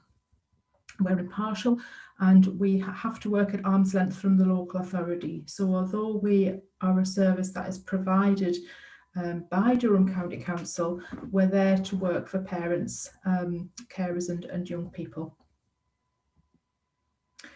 So just a little bit of an information about what we do as a service. That I suppose every time that I ever sort of speak at one of the MCT conferences, I talk about the high volume of inquiries that we get each week. we have seen that dip over the months of lockdown, and primarily that was because children weren't in schools. So if your child isn't in school or not attending school because of the lockdown and schools were closed, you know, our calls really did dip in those months of the first lockdown. They haven't this time, but of course, you know, children are still attending school. So we get that high volume of calls every week. In response to those calls, we offer obviously telephone support. We've started more recently to offer a dedicated telephone appointment to parents where they know that we are going to ring back at a specific time. I think that helps sometimes just to avoid those sort of, you know, parents ring, we ring back. You miss that kind of call back with somebody. So to give that dedicated appointment times really started to work effectively. And we have also picked up a lot more sort of email correspondence with families. Again, you can send an email at you know, a time that's convenient to you as a parent, and that may be not necessarily during you know, standard office hours, but if you're emailing, then you know, we're able to allocate that and pick it up and respond as soon as we can. During the last 8 months, so since March, we have all worked from home. As for everybody, quite a different working environment. We've all worked remotely, and I think on balance we've continued to offer the service that we're here to give. We've continued to do that telephone support, and we've really got quite used to now attending meetings virtually. So using Teams or Zoom, that we've dialed in and supported families in those meetings that they've had maybe with you know, their child's school or setting. I think it's also helped us to just look at how we can have that contact with parents. We've historically done things like home visits and travelled all around County Durham, you know, sort of doing sort of visits with families, or you know, home visits. We hadn't been able to do that in more recent years, purely down to the volume of the calls and capacity on our workload. But one thing that I've started to do is, if you know, kind of have that face-to-face contact with families, but yes, sort of over a virtual platform. So you know, I've maybe dialed a call with a parent, and we've done a chat over Teams, or we've done that over another sort of video sort of platform, and I think it's just made that telephone call feel more personalized to that family. I also did a call with a family a couple of weeks ago where mum and dad were in their separate places of work, but they both wanted to find out some information about when their child was going to transition into secondary school. And ordinarily I probably would have spoken to one parent but not the other. They would have had to have, you know, passed that information on. But again, through that virtual platform, we were able to have a three-way conversation, and it was really positive to just be able to deliver that information virtually, but still some face-to-face contact with families. So that's been really good. We've continued to support parents and carers and young people to make informed choices and decisions, and that primarily is what our goal is that, you know, families have the information, have accurate information about SEND and education for their child or young person, and they're able to make an informed decision. So they know what their options are, and they know that if they're not happy about something, what they can do about it. If something's not happening and it should be, what we can do about it. If a decision's been made that they don't agree with, again, what can they do about that? And I'm always saying to families, it's not for me to say that they should do one thing or another, it's their decision, but what's really important is that they have that information to hand and they can make that informed decision themselves. We are really keen, and again, a big part of our role is to make sure that we offer support to parents and carers and young people to have their views heard and understood. So very much in preparation for going into a meeting, we'll work with the family to sort of plan out what it is that they want to get out of that meeting. What are the issues? What's been working well? What are they worried about? What changes do we maybe need to consider, and plan that meeting from a parent's point of view before we go into that meeting, so we get the most out of it. And that's been, you know, really helpful, I think, for families to be able to formulate what it is that they're going to be asking for, or what it is, you know, what the information is that they need. And another piece of work that we've started to do is around making sure that in a meeting, so if it's a meeting in school about your child, to look at how a child's views are part of that meeting as well. And it can be really insightful sometimes to find out from that child or young person, you know, what they think is going well at school. So, you know, what are they going to give a thumbs up to, and, you know, smiley face, and you know, kind of have that positive thought about it. But what are the things that they're worried about, or they're concerned about, or what, you know, gives school that thumbs down, you know, just don't want to go there.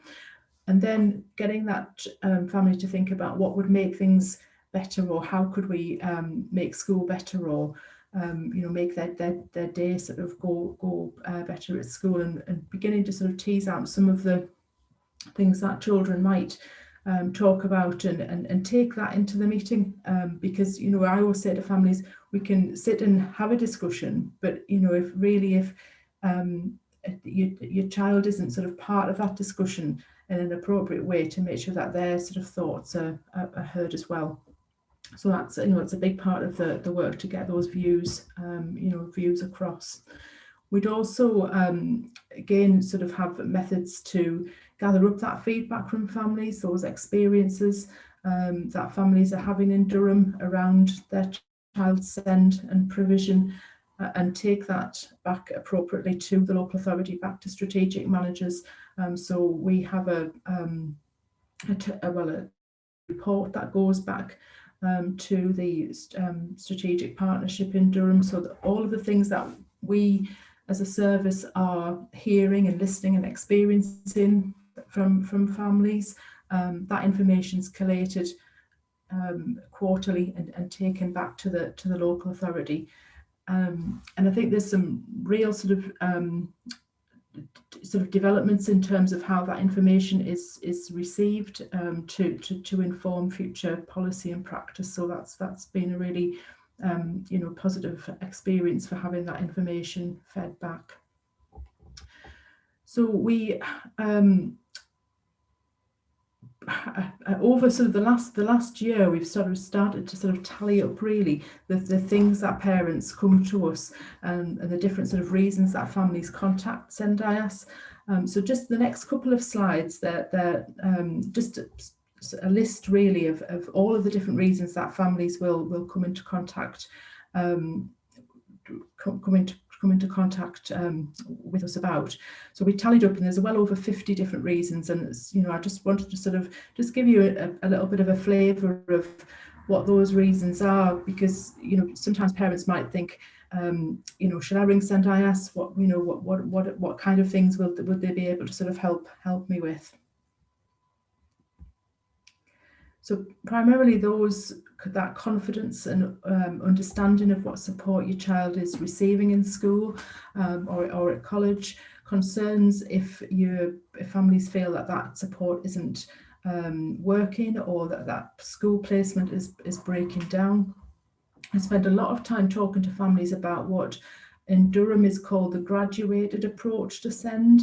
So that's a step-by-step approach to making sure that children's needs are identified, that the support is planned, it's put into place, and then it's reviewed.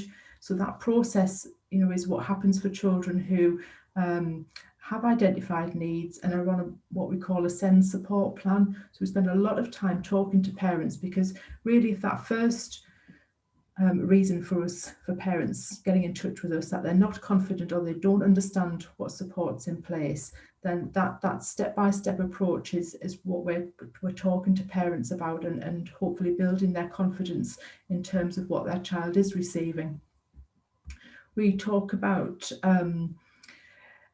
often parents will contact us and they've had some level of misinformation. So, you know, it can be lots of different things, but, you know, sometimes it might be that children won't get support in school unless they've got a diagnosis, or there's no, your child won't get support unless they've got an education healthcare plan. So part of that role is to really sort of clarify that information, and absolutely children do get support whether they've got a diagnosis or they haven't.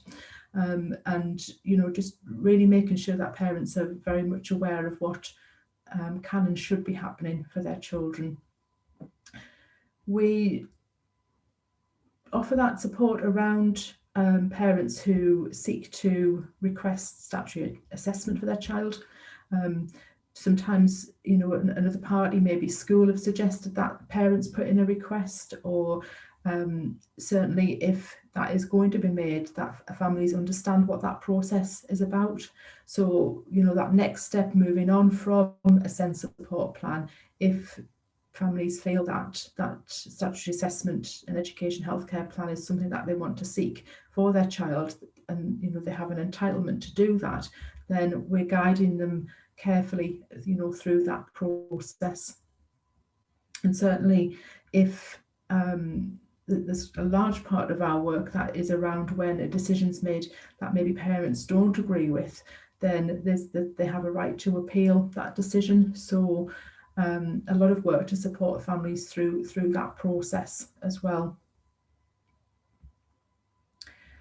Quite a number of calls, usually at certain times in the year, so around the sort of the summer term, that when parents are thinking about transition for their child, so their child moving on to that next stage, so children starting school, children moving from primary school to secondary school, children moving post-16 provision, and really clarifying that, you know, what a child can access in terms of support, you know, at those key stages. So maybe a child who has had a level of support in primary school, but they're moving into secondary school, what's that going to look like? How is that going to work differently for them from one setting to another? Pick up support for families who are moving into the area. So, you know, maybe a child who, I think recently I've had a couple of families who have moved from overseas and have moved into the Durham area, or families that have moved geographically from another part of the country. Children who are changing settings, so you know, when children change from a mainstream provision to a specialist provision. And sometimes for some families there's a change of setting because they're dissatisfied with what they're currently their child is currently being provided with. Pick up issues around home to school transport, children who are experiencing bullying difficulties in school, time with families around if their child is excluded, is another big part of our work. And probably one that we've seen an increase in probably in the last sort of 18 months, 2 years, are the number of children who are having difficulties attending school. And I think those of you who listened to Wendy Minhinnett's presentation earlier this morning, you know, around the increase in mental health needs for young people, certainly that attendance, we know for some young people is really challenging for them to attend school.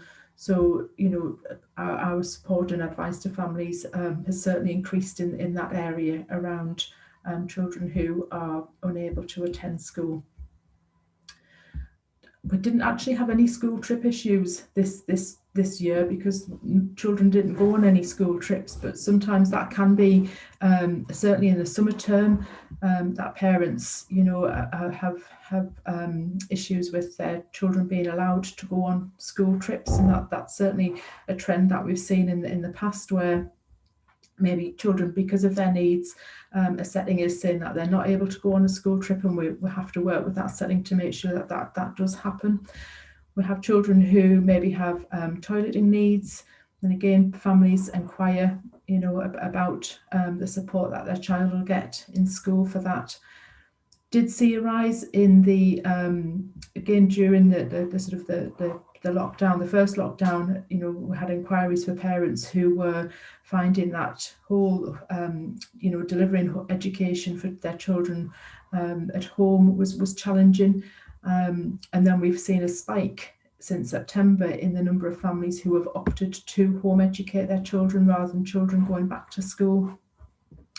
Advice around exam support and adjustments during sort of examinations, again, something that we would give advice on. And then just those last few little bits really are primarily around the signposting that we do. It's certainly a big part of our role, you know, that when we speak to families, that we take that call, but often you end up unpicking with families what's happening and what are the current sort of issues for them, or their areas that they need some more information about. So we've always been as a service one that, you know, it's really important that we know what's happening locally for families, what they can access, what other support is out there, because a big bulk of that you know, inquiry can be about us signposting families to other resources or other agencies, you know, so we would regularly signpost families to information about the short breaks provision. We may need to support and signpost a family to the early help 1 point service. We do make sure that parents have access to information about their local support groups, and we know now there's a real wealth of support groups that are out there for families. So, you know, that's something that we would frequently signpost parents to. And again, it's just making sure that families have that information. What they choose to do with it is up to them. It's, you know, it's their own you know, decision to make, but certainly having that information is really important. Just a little bit about our referrals. We still directly receive the majority of our referrals directly from parents, so that's, you know, really important, because we're a service that we would only get involved if the family would want us to be involved.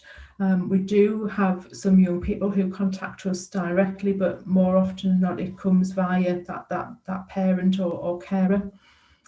We do take and have some referrals from a third party, so it may be a child's school that is suggesting that we have some involvement with the family. Pick up a lot of referrals via CAMHS, which is absolutely fine. So parents will often have been given one of our leaflets or been told about us in a CAMHS appointment. And again, that's, you know, it's really important that other services know what we do and why we do it.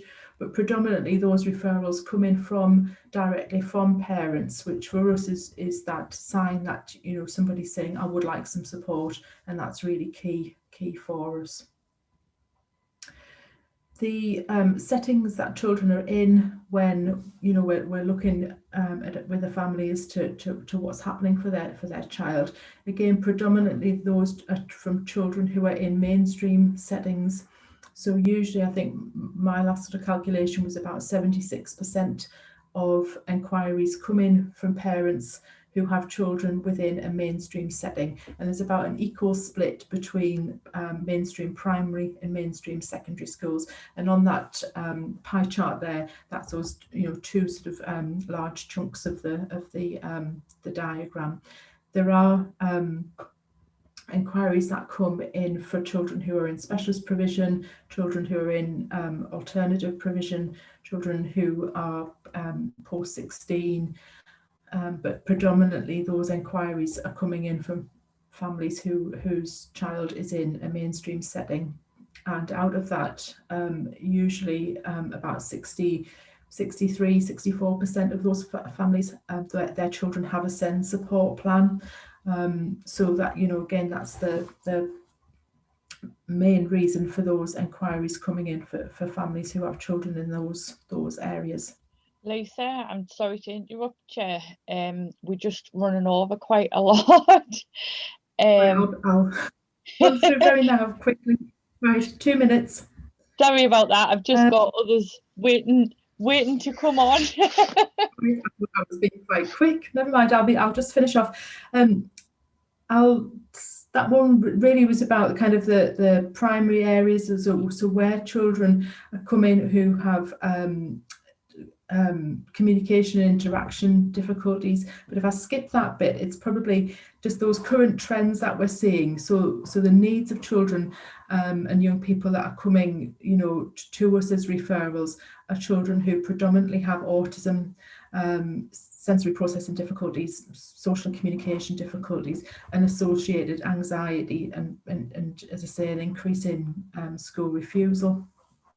We are seeing an increase in families who are making requests for assessment, and certainly, alongside that, a lot of advice and support around the appeal process.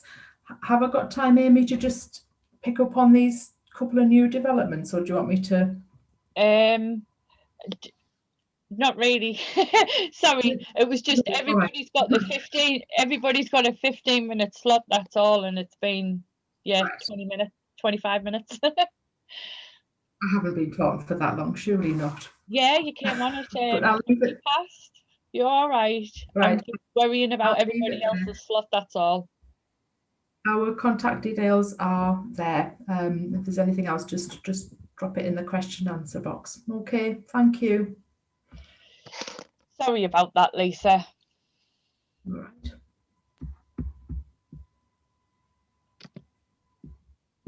Just trying to see if I can take you back off. If you just give me 1 second, I'll see if I can take you. Thank you again, Lisa. Spotlight. Hi. Hi. A little bit later than I'd hoped. I'm getting all confused with the times and things. Yes, so we have, this is Julie from Wellbeing for Life. That's all. Yes, if you would like to carry on. That is lovely. Now, I have to say, I'm not very good with Zoom. I'm trying desperately to share our website, and I don't know if I can figure it out. So I may just have to talk for a few minutes and let you know about our service. While you're talking, I could share my screen. I'll pop the website up on mine. Oh, that would be lovely. Thank you very much. Thank you. We're not allowed to use Zoom, you see, on our laptops. So I'm on my phone and I'm more used to Teams. So first of all, just to apologise to the previous speaker, I think I talked over you a little bit and you may have heard me telling my son to go away. He is socially isolating at the moment and he chose now to appear, so I've sent him packing. So just a little bit about our service, really. I work for the Wellbeing for Life service. We've been around for, around 5 years now, I would say.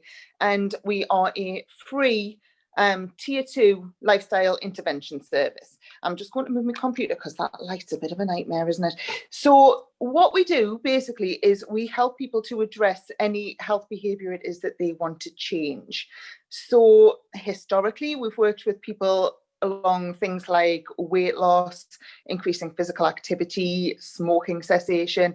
However, increasingly, certainly this year, we're doing a lot more on resilience and mental well-being, supporting mental health, those sorts of things. Indeed, this year, one of our big focuses has been helping the people who have been shielding between March and July, and the people who are clinically vulnerable. We've been giving them support via County Durham Public Health. So let me have a think. There's a few different branches to our service. So I myself am a wellbeing practitioner. So I'm directly working with people to support them to change those health behaviours. It tends to be on an individual basis, but we do also run some groups that people can hop onto. Again, historically, pre-March, we would do an awful lot of home visits, seeing people in GP surgeries, seeing people in community centres. However, now we are quite telephone bound and we're starting to use a service called Attend Anywhere to enable us to do video call appointments with our clients as well. So that's just in its infancy. It's early days. It's quite terrifying, new technology, but hey, never mind. We're trying our best. So that's basically my role. We also have facilitators in the service, and their responsibility is to signpost people to other agencies and services that are out there that they may not know about, or they may need a helping hand to access. Between us and our facilitators, we also put on a variety of groups for people to attend. These have different focuses. So we run something called Eat Wise to Drop a Size, which is our weight loss support group. We do groups on mental health and resilience. We do random things like we've got a pom-pom group starting, which is basically just to give people a focus while we're chatting and building some relationships and encouraging social interaction via the computer screen, as we do these days. We also have a little aspect of our service which is providing training. This is also free. Everything in our service is free, and anybody who lives in County Durham can access this training. So we get quite a lot of professionals accessing the training, but literally anybody sitting at home in front of their computer or their telephone, their smartphone, can access this training at the moment. And it's fantastic. The range is great. There's training such as mental health first aid, mental resilience, things on physical activity, diabetes. It's fantastic. It's well worth a look at. So that's the training element. Another thing that we do is encourage volunteers to work with our service. Again, at the moment, that's a little bit difficult because we're not going out to see people, but there are roles currently being developed for volunteers as well. And I have to praise the volunteer element because I myself started off as a volunteer and then ended up with a job. So yeah, it's all about giving people skills, building their confidence and that sort of thing. So that's another element to what we do. In order to access the service, there are a number of ways to be referred. So we work quite closely with GPs. There used to be a number of clinics running directly in GP surgeries, but that's not going ahead at the moment for obvious reasons. But we still get GPs referring clients through to our service. Any other professional can refer. But the great thing about our service is that people can self-refer. So there is a phone number on there that you can ring, which is 0800 8766 887. I had to look over at my notes there because I'm not very good with my memory. But there's all sorts of ways that you can access us, basically the website, Facebook page, the free phone number, and anybody can just ring up, give our admin some basic details, some basic information, and find out a little bit about what they're wanting our support and help with. And then one of our members of staff will pick it up and contact them directly. So yeah, I mean, yeah, I'm a little bit biased, but we are a fantastic service. We're really, really good at what we do. And like I say, an awful lot of our service is also signposting people so that beyond the initial sort of 8 to 10 sessions of support we give them, we make sure that they've got something in place to give them lasting support with whatever it is that they're wanting to do. I've also been asked to talk a little bit about our sort of sister service, for want of a better word, which is Wellbeing for Life Joining the Dots. Now, this is a specific service that supports people who have been diagnosed with cancer or the friends, family and carers of those people. Now, it's a totally free service. They work in a very similar way to us. So at the moment, it is telephone support, but increasingly they're trying to move over towards the video support as well, because it's just nice to engage with a face rather than just a voice. The only slight difference is that they work with people who are 18 plus, whereas Wellbeing for Life as a main service works with 16 plus. I've been given a list of some examples of the things that the Joining the Dots service do and how they help their clients. And the one at the top, it's quite amazing. It is arranging a wedding in a week. We had somebody, I believe it was the lady who unfortunately had a terminal cancer diagnosis. I could be wrong, it could have been the gentleman, I'm not sure, but basically our staff pulled together a wedding within a week so that they could be married before it happened, basically. Other things that the service has done include we've been rehoming dogs. I didn't know about that one until I got that on the email. We liaise with housing and try to help them out there. Benefits provision, obviously, things like transport to the appointments, which as a consequence has ended up saving clients an awful lot of money. The service also liaises with the clinical staff. We've done things like organised food parcels, cooked meal deliveries. We support with issues such as befriending, counselling, and unfortunately also liaising with hospices to make sure that end-of-life care is at its optimum. It's a fantastic service, absolutely amazing, and the things that they do, as I hope I've given you a snapshot of, are quite incredible. They basically support however they can. Yeah, and we just want to do our best for our clients, really make sure that they get the best service, and we help them in any way that we can. I hope that all makes sense. Please do have a look at our website, because it is incredible, and let anybody you want to know about us, because as I say, you can self-refer. We don't need a GP to be involved or anything like that. Just give people our phone number and we'll do what we can. Is that okay? I've tried to keep it really short. I've gone past there. Is that okay? Thank you very much, Julie. Yes.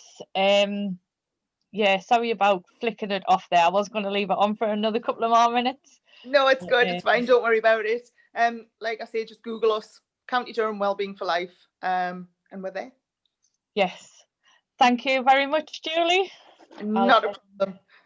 Good Lord, that is not a flattering angle, is it? I should have been higher. No, yeah, none of these are really, to be honest. See if I can get that back up. Right, I'm on. Thank you. Thank you. Thanks. Right, everybody. We do have a break. We've got a 45 minute, 45 minutes. I don't even know what I'm doing right now. We just have a short break before the next speaker coming on. Because we have run over. I think what I'll do is I'll cut the break down a little bit. So if everybody would like to go get yourself a cuppa, maybe grab yourself a biscuit or something, and then what I'll do is we'll come back on. It is now 12 o'clock. Yeah, if everybody would like to grab a cuppa, maybe if we come back on in about 5 minutes, say about 12:05, hopefully that's all right for everybody. And yes, I'll see you in 5 minutes. Anybody wanting any questions answering, don't forget, down at the bottom or at the top, depending on what you're on, there is a Q&A speech bubble.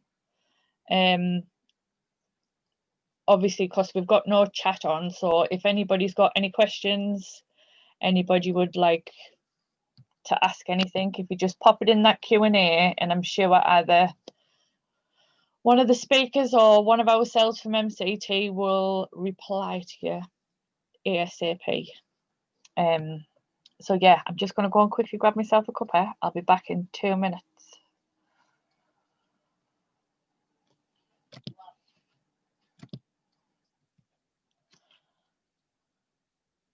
Thank you very much, Sarah. Sorry about that. I was trying to get myself back on again. Yes, so hopefully you've all had a chance to grab a quick cuppa. We'll go next down the agenda. We have Paul.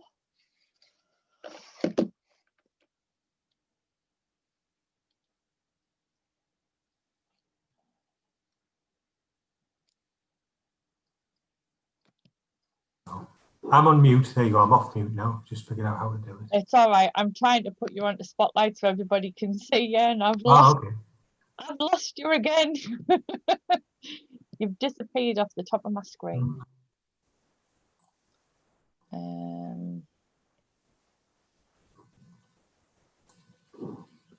Sorry about this. Right. No. It's all fun and games, this.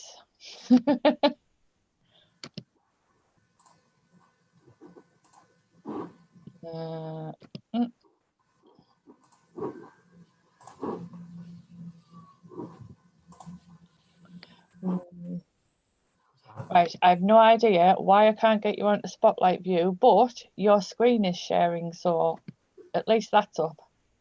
There we go. We're somewhere, some of the way there. The thing is, it's actually sharing up over there. and I'm over here. So if I'm looking over at the top hand side of my screen. Right there, we have you on both now. Right, okay, great. It's actually sharing the local offer, which is a little bit odd. That wasn't the screen I was looking to share, so we're not quite there yet. Bear with me. Let's try this.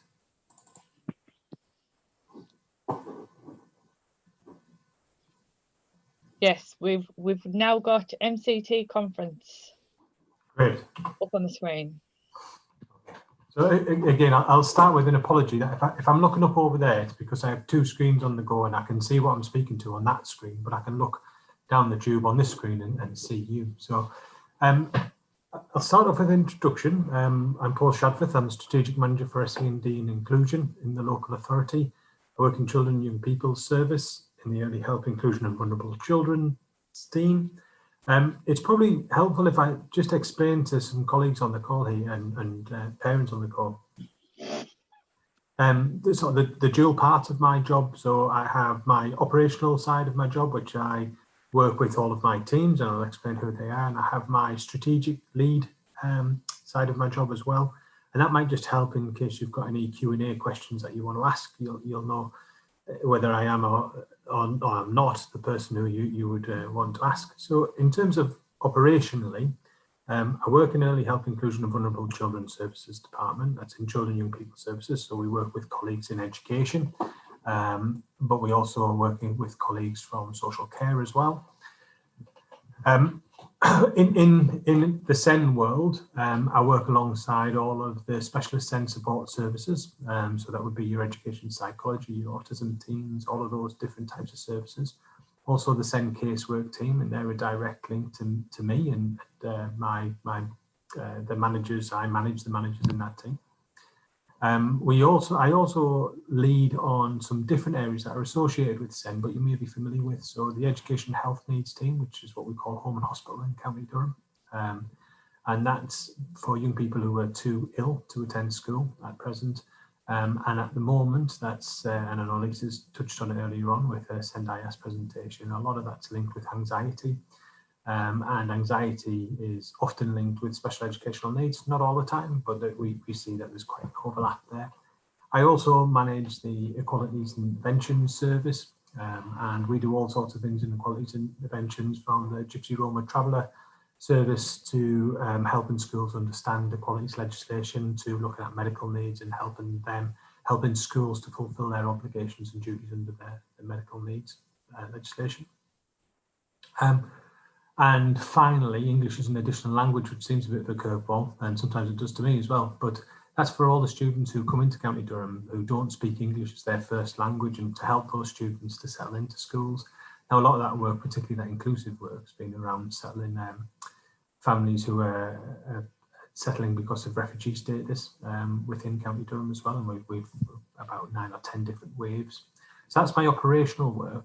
My strategic work, I sort of act as if I was to describe it to anybody outside, I suppose there's a bit of a centre point for a lot of things that are happening in the county. So I link our education offer with our health offer and our care offer. And we've got some significant transformation work going on at present, which I've updated this conference on several occasions on in the past, and I'll touch on it a little bit today as well. That doesn't mean that what I do is I lead schools or run schools, but what it does do is I influence and support schools as well to meet needs, and where necessary, look at challenging as well if there's a challenge that needs to be made. And Lisa's alluded to some of the feedback that we get in that regard, and that's from the likes of these conferences, which are always really important. Any contact with parents is always very important. But it also is to link in with the likes of the IAS service, listening to Wendy's presentation as well in terms of Rollercoaster, and linking in with the commissioned pieces of work as well, just get a general sense of what's going on there. We also link in with all of our health provisions and our health services across the county, and all of our social care offer as well within the county. So it's quite a far-reaching job, and I don't need to tell any parent of young people, particularly parents of young people with SEND, that actually it's complicated. There isn't a single route, there isn't a single answer to these things, and what we're trying to do in County Durham, and have been for some years now, is to try and just make that a little bit cleaner, more straightforward, and to try and help families to navigate through that process better today than what they did yesterday. And we keep on trying to go through that change process. So that's my job in a nutshell, and I've tried to keep it in a nutshell. What I wanted to do today is just to give you a bit of an update in terms of really our journey over the last few months. It has been quite a unique period of time, but I don't want to just limit it to that as well. I want to talk about where we're at now today, where I think we're going in the future as well, or what I think we'll need to keep a mind on in the future. I want to get some feedback from yourselves as well, if there are things that you feel that we need to be really aware of and working towards. And then just give you at the end a sort of an idea of some of the key strategic developments that we're looking at across County Durham over the coming months. And that sort of builds in with my previous discussions with you about high needs provision within the county as well. So my last presentation to you, which I think would have been about a year ago now, thinking of the way things have panned out. Okay, so first of all, I just wanted to talk to you about the restoration of services, or the way the services are being run over the county. So as you know, as everybody knows, we've been running into COVID, and everybody's been building the plane whilst in midair. I think that's probably the best way to describe it. You know, there's been lots of guidance that's been coming out literally overnight, and the expectations to put it in place the next day. I think in Durham we've been quite good to be as ahead of that guidance as we possibly can. And if we're not ahead of it, then in line with it as soon as it comes out. So we've been supporting our schools, guiding our schools to make sure that they're doing risk assessments where possible for young people. I'm not going to sit here or stand here in front of everybody now and say that that's being completed in every instance. But what I am able to say is that the assurances are that it's been completed as often as it possibly can. And actually, if I look at our attendance over the period and over COVID, we've actually done quite well in County Durham to get all our young people and our complex learners in provision where that's possible.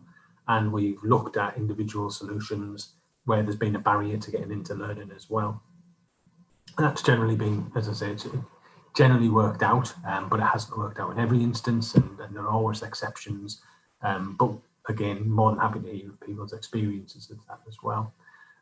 We, in terms of our services, what are we doing? We've provided guidance all the way through this process to schools, and we've continued providing guidance to staff. And I want to talk a little bit about that on the next slide in terms of what that guidance is and how it looks as well. And we're also providing guidance to families where we can, and support for families, recognising that distance learning is not a utopia for many families in County Durham. It's sometimes it can be great for people, and it can be a choice, and sometimes actually it can be a real challenge just to be together as a family and to function fully for that amount of time, but then to layer on education is difficult. It's difficult for every family. What we've done in terms of our teams throughout this process, we've not taken a backward step in any of this. We've maintained provision, we've maintained all of our assessment work, and we've kept that on. We've had to use different solutions, and we've been quite fortunate, I think, to be able to click into a digital model very, very quickly. I think we probably have, the feedback we've had, what I would say with the digital model is some people actually prefer it and actually want to work in this way. We would say that there's actually a mixed media that we want to work forward here. So we are working distant at the moment. We are getting into schools where possible, and we are doing direct work with children in schools, and we're supporting schools. So that might be an observation, it may be some support in classroom, or some modelling of service or modelling of provision in classroom. But that's all happening as a bit of a mixed basis. As I say, it does have its advantages. It certainly cuts down the amount of journey time. It's the feedback from parents has been that actually from their side of things, it's easier to attend a meeting or to engage through this type of medium for some parents than it would be to go and sit into a full-scale meeting. And we'll certainly be looking to offer that as an option for people in the future, if that's appropriate for them, and if it's appropriate for us as well, and then we can do it that way around. We've also made sure that we've got risk assessment processes in place for us to make sure that we can safely go into school. Of course, safety of staff is paramount, but actually what we're also doing is we're observing public health guidance and making sure we can keep children and families safe as well through that. So if we are doing it, we're following all of that support guidance in there. And that when we're, as I've said, most of our work is, and our training is done remotely now, but that hasn't hampered any of our offer in terms of the breadth of offer we're able to put out there. And what we're finding is that actually we're managing to engage on a larger scale, actually, than we have done in the past. Going out to one school and speaking to one group of people is helpful, but actually being able to do it on mass like this and having big calls, and we have several big conferences and big conference calls that go on a regular basis. It is enabling us to reach to a wider group of people, but it's also minimising the risk of infection as well, and the continual threat that we have around this COVID and the COVID arrangements. So that's been our restoration. I did say I'd talk a little bit about sources of support.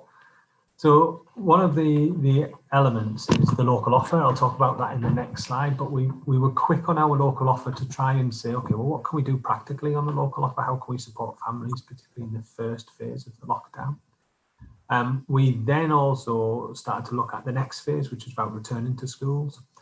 And we wanted to give schools guidance right the way across the board, and families guidance about how they can return, how they can get young people to return to school safe, happy and settled. And these are in blue here because they're actually links to documents for you, and you can have a look at as families. They're published, they're out there on the internet as well for you to look at, but there's straight links in here. I can't click them during the presentation because the way that Zoom works, it doesn't open up secondary windows, if that makes sense, once we go in there. But there's all sorts of sections in there, not all SEND specific, but for all young people, but there are SEND specific chapters in there in terms of that return to school safe, happy and settled. We've been working, and I've given an example there about where we've tried to keep in touch with any opportunities that have been coming forward and getting them into County Durham. So the Wellbeing for Education would be one of those things where we've looked at making sure that we can capitalise on any funding that's coming forward and any additional resources. We were quick on the laptop scheme and making sure that families got access to laptops and remote learning facilities if they didn't have it as well. And we're targeting.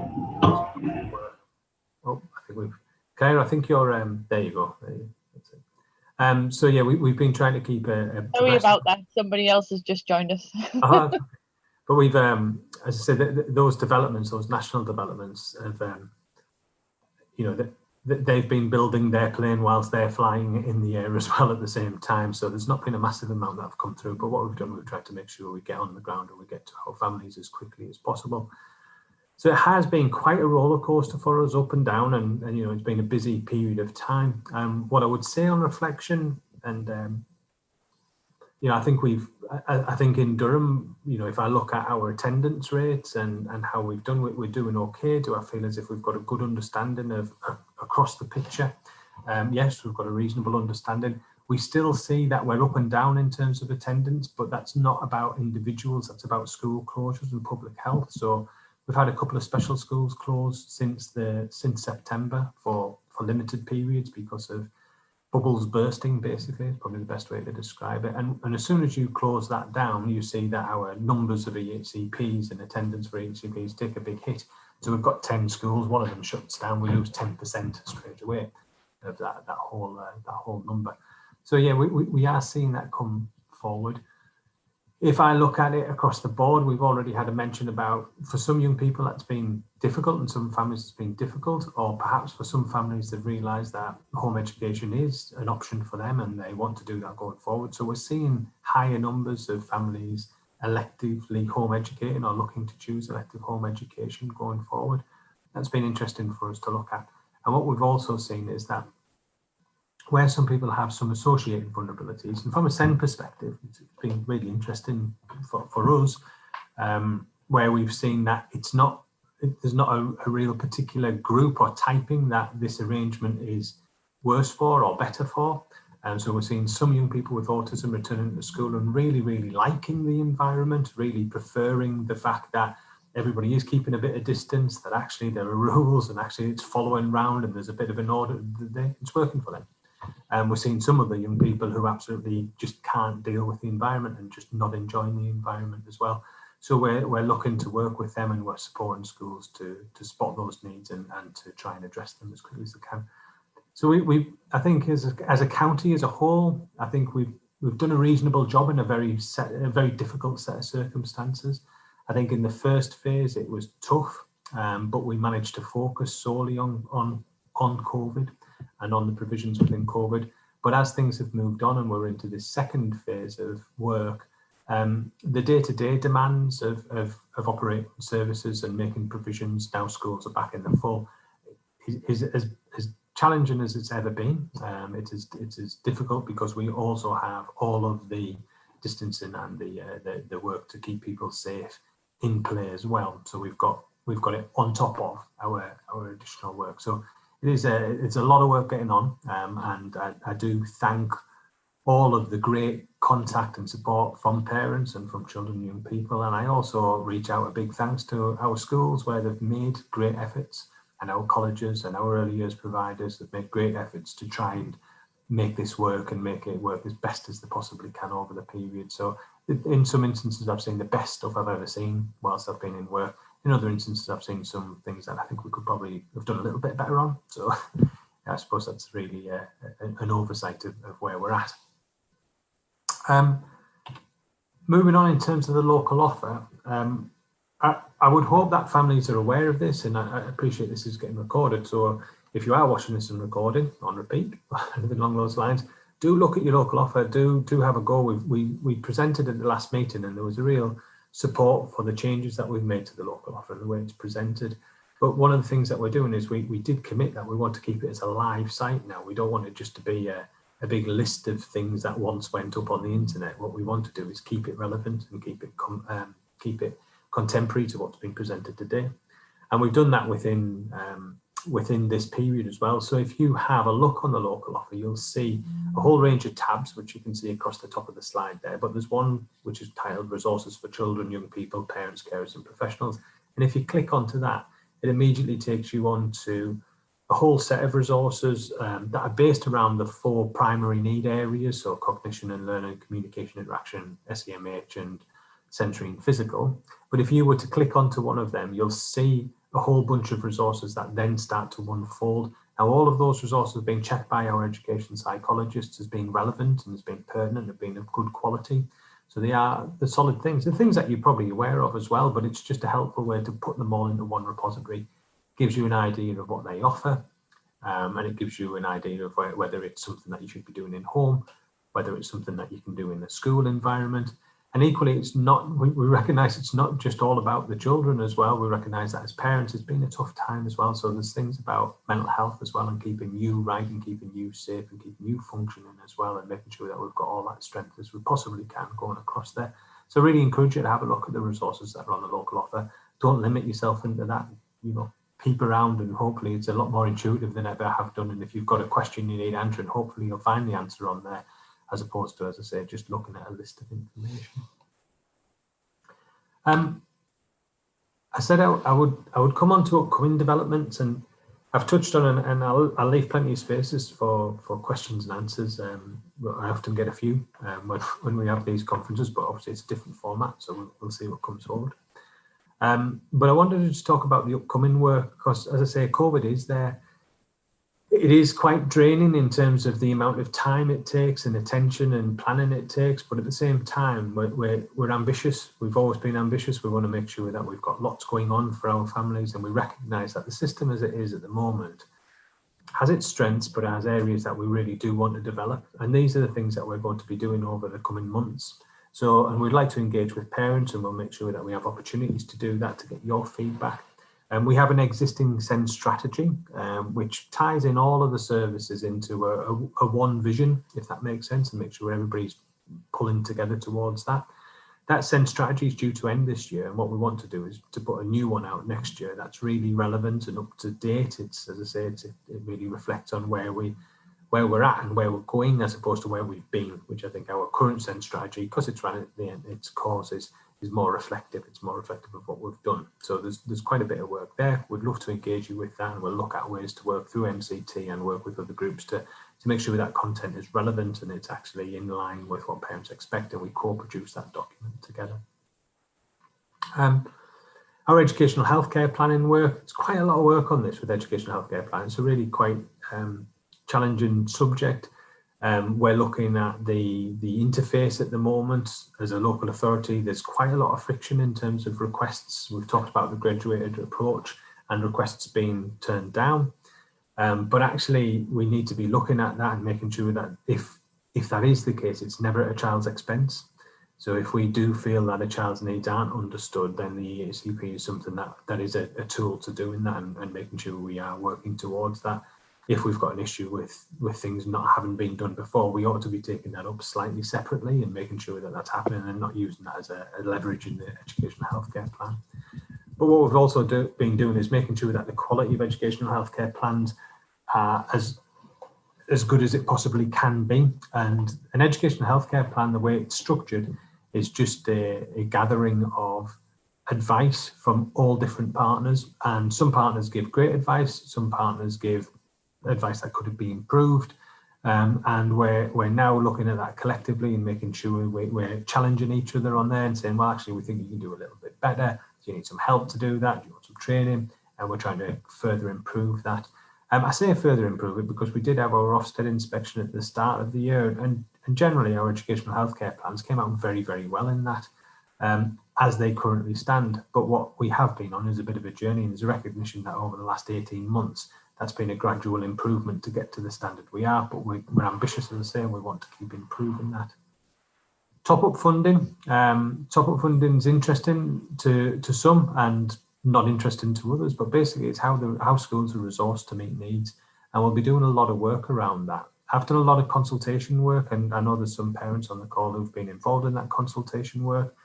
And one of the things that came out clear from parents is that they really want to be involved in, one, the setting of that provision for their child, making sure that it's relevant and that they think it'll work, and the review of that information. So whatever new system we come up with, we're going to be designing that in and making sure that parents do get that chance to have a say and be heard and to produce and co-produce with schools actually what's going to meet their child's needs in that learning environment, give them that confidence that their needs can be met. And then the other side of things for us is, that will be in place for September 21, and we're going to make sure that is the case. We possibly could get out earlier, but anything that we do with schools, we try and do it at the start of a school year. So we've got a good run-in with it, and we've got some good awareness raising and training and development to do before that point. We have a new system in place for September. And finally, whilst there are a lot of other things that are ongoing, there are two focus areas that we really want to take forward. We want to look at our enhanced learning provision across the county. So we call that enhanced mainstream provision at the moment, but we just need to look at actually what's our plus offer. You know, what do we do that's above and beyond? How do we meet those needs so that we're not, young people aren't having the experience of having to bump along the system and go to various different places. So we're really keen on doing that, and we'll be working on that over the next year, and we'll be engaging with parents in that process as well. And then finally looking at SEMH specifically and giving some spotlight. A lot of you will have been involved in the work around the autism review and the great sort of recommendations and changes that have happened around autism and autism provision, particularly post-diagnostic work and the support that's available out there. But there is a recognition that actually from a social, emotional, mental health point of view, particularly in the current climate, that some young people could be supported with a little bit more, and that's right the way through the system, whether it's in a mainstream environment or a specialist environment, is what can we do slightly different around social, emotional, mental health. So those are our areas of focus going forward, and we'll be carrying that on, and we'll be making sure that you get an opportunity to have a voice in that and engage in that change process. That was the end of my slides. I need to stop share, which I think is that button there. And then that should be just me. Sorry about that. And have a look and just check if there's any Q&A. Nothing's come forward there. So I'm done, but I'm free. I'm not running off anywhere. If there are any questions and answers, and I'm here to take any. Thank you very much, Paul. To be perfectly honest, I'm not sure whether, I'm hoping people can see the Q&A on their screen so they can click on and ask questions. I know there's been a couple, but I'm I'm not too sure whether everybody can get access to it, especially if they're using the phones. I don't know how awkward it might be to get that up. But if there's anything that anybody would like to ask or anything like that, yeah, if you just want to pop it maybe in an email or onto our Facebook page, I'm sure we can pass it on to Paul. But Paul to chase up. Yeah, I'm more than happy to take any direct approaches as well. If people want to ask me questions, I'll make sure that you've got my email, or my email can come out there. But it's a funny spelling my second name. It's paul.shadforth@durham.gov.uk. More than happy to have that parental feedback. I'm sure I can get one of the girls to type it into the Q&A and then everybody can see it. Yes, thank you very much. I don't know how I'm going to turn the spot. I'm not very good at this, you know, Paul.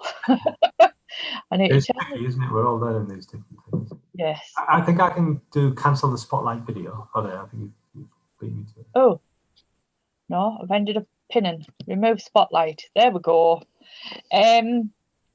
Yes, thank you very much, Paul. Like I said, if there's any questions or anything, if you want to just message in the Q&A, or like we said earlier on, it's getting recorded. So if there is people watching when we've been like after it's been recorded, yeah, just message us and we'll sort out any questions that come in. Just after we've all finished now with Paul's little piece, I do have a poll that I would like everybody just to have a look at before we go on to the next speaker. If I can figure out how to get it up on the screen. I think I've managed to get. Hi, Emma. Hello. Sorry about that. I think I've just managed to switch things around a bit. Sorry about that. I don't know why you'd only getting the Thursday link. To be perfectly honest, I think with it being the panelists, the one link that you got was for both. Yeah. But yeah, I'm all over the place at the minute. It's the first time we've done this, so Don't worry, I'm just messaging one of the young people because she's just filling in the form. Sorry, to get her in as well. No, that's fine. That's my fault. I've like I said, we're a Zoom webinar newbies. We've never. Oh, it's difficult, isn't it? It's great when it works, and it's a nightmare when it doesn't. Yes. Well, I tell you what I'll do while we're waiting for the others. I'm almost back to front. If I share my presentation, but I'll share the last slide that's got contact details and stuff on, just so that if anybody wants to note it down now. Yeah, if you just do your introduction and then we'll wait for the others to join you. They can do.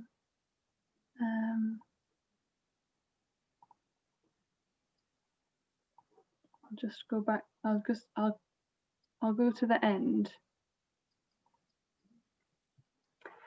So I've taken us to the end of the presentation, but I'm worried that we'll run out of time. So if after you've heard the presentation that that we're going to do with the young people, you want to find out more about investing in children or the extreme group, these are the places that you can go to do that.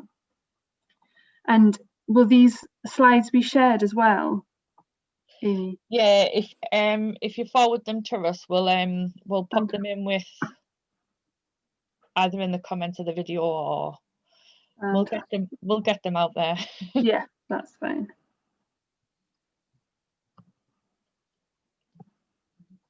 So hopefully other people will be joining us in just a moment.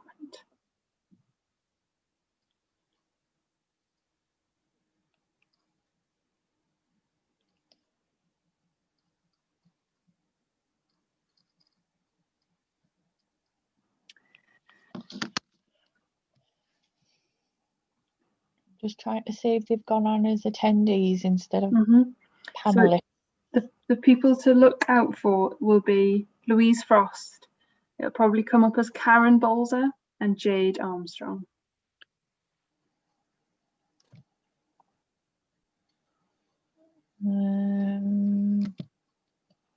Right, we have Jade Armstrong. Yeah. Popped up.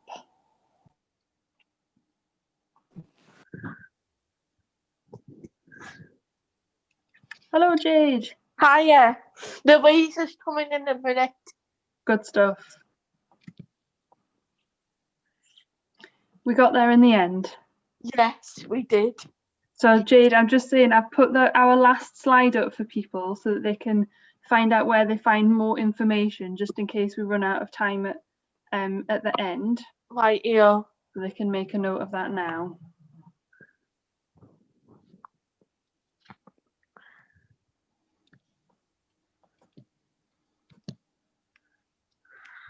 So there's Emma, Louise, Jade.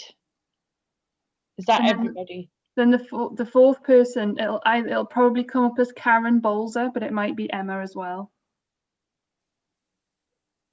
Emma Bolzer. Yeah.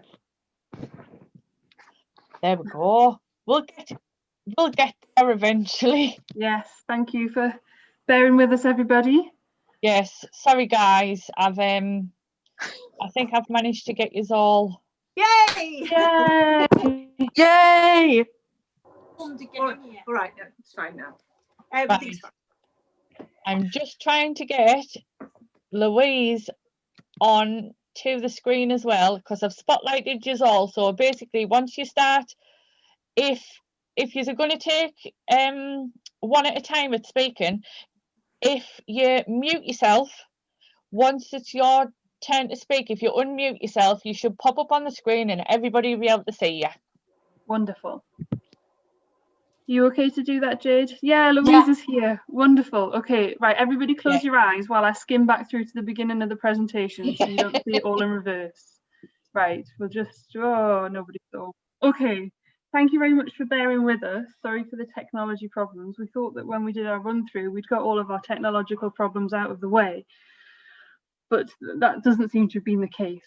So we're just going to introduce ourselves and then we'll get cracking. So nice to meet everybody. So virtually, my name's Emma Rogan. I'm the Development Manager at Investing in Children. Hello everyone, my name's Louise and I'm a project worker at Investing in Children. Jade, are you next? I think it was me and Emma next. Go on. Yeah, go for it.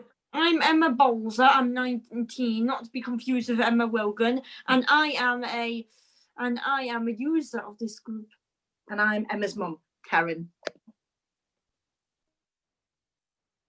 And Jade, do you want to introduce yourself? Make sure you're not on mute. Oh, sorry, I forgot to change it. My name's Jade, and I've been everyone should know me now because I've been part of it.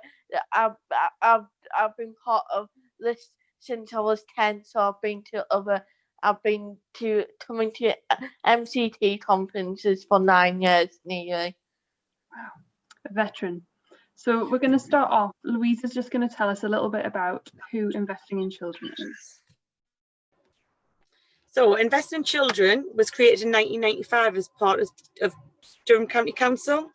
We are a community interest company and we receive funding from various sources such as the NHS, Durham County Council, Children in Need, Conflict Relief, and we do have to apply for that sort of funding.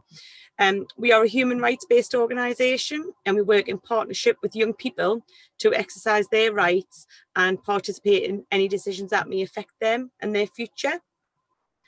We run various projects within Investing in Children. Another sideline for raising funds is a membership award, and this is a great way for organisations to receive a national recognition for their good practice, which is actively includes children and young people with their dialogue, which may result in change. Another really good project which is running weekly is the Why Ask, which is the Young Adult Support Cafe, which is for young people aged 16 to 21 years, and that's an emotional well-being peer support session. If you'd like any more information, you can contact us direct, and I'll pass you back to Emma to go through our slides. Yep, thanks very much, Louise. So we're now going to hear from Jade, who's going to tell us who are the Extreme Group. You're going to pop yourself off mute, Jade, first before you start talking. Thank you, Emma. So the Extreme Group is a group of people with disabilities, special needs, or who's got an EHCP plan. We all live in different places in County Durham, but we come together once a month to discuss issues around disabilities and try and educate people and try and improve services across County Durham and beyond. Fantastic, thank you, Jade. So I'm now going to ask Emma and Jade to tell us about what they've enjoyed. So Emma, what have you enjoyed about working with Investing in Children and the Extreme Group? I have enjoyed talking with other young people who have been through similar experiences to me. I have also enjoyed making speeches at various events like this one, which has given me more confidence in public speaking.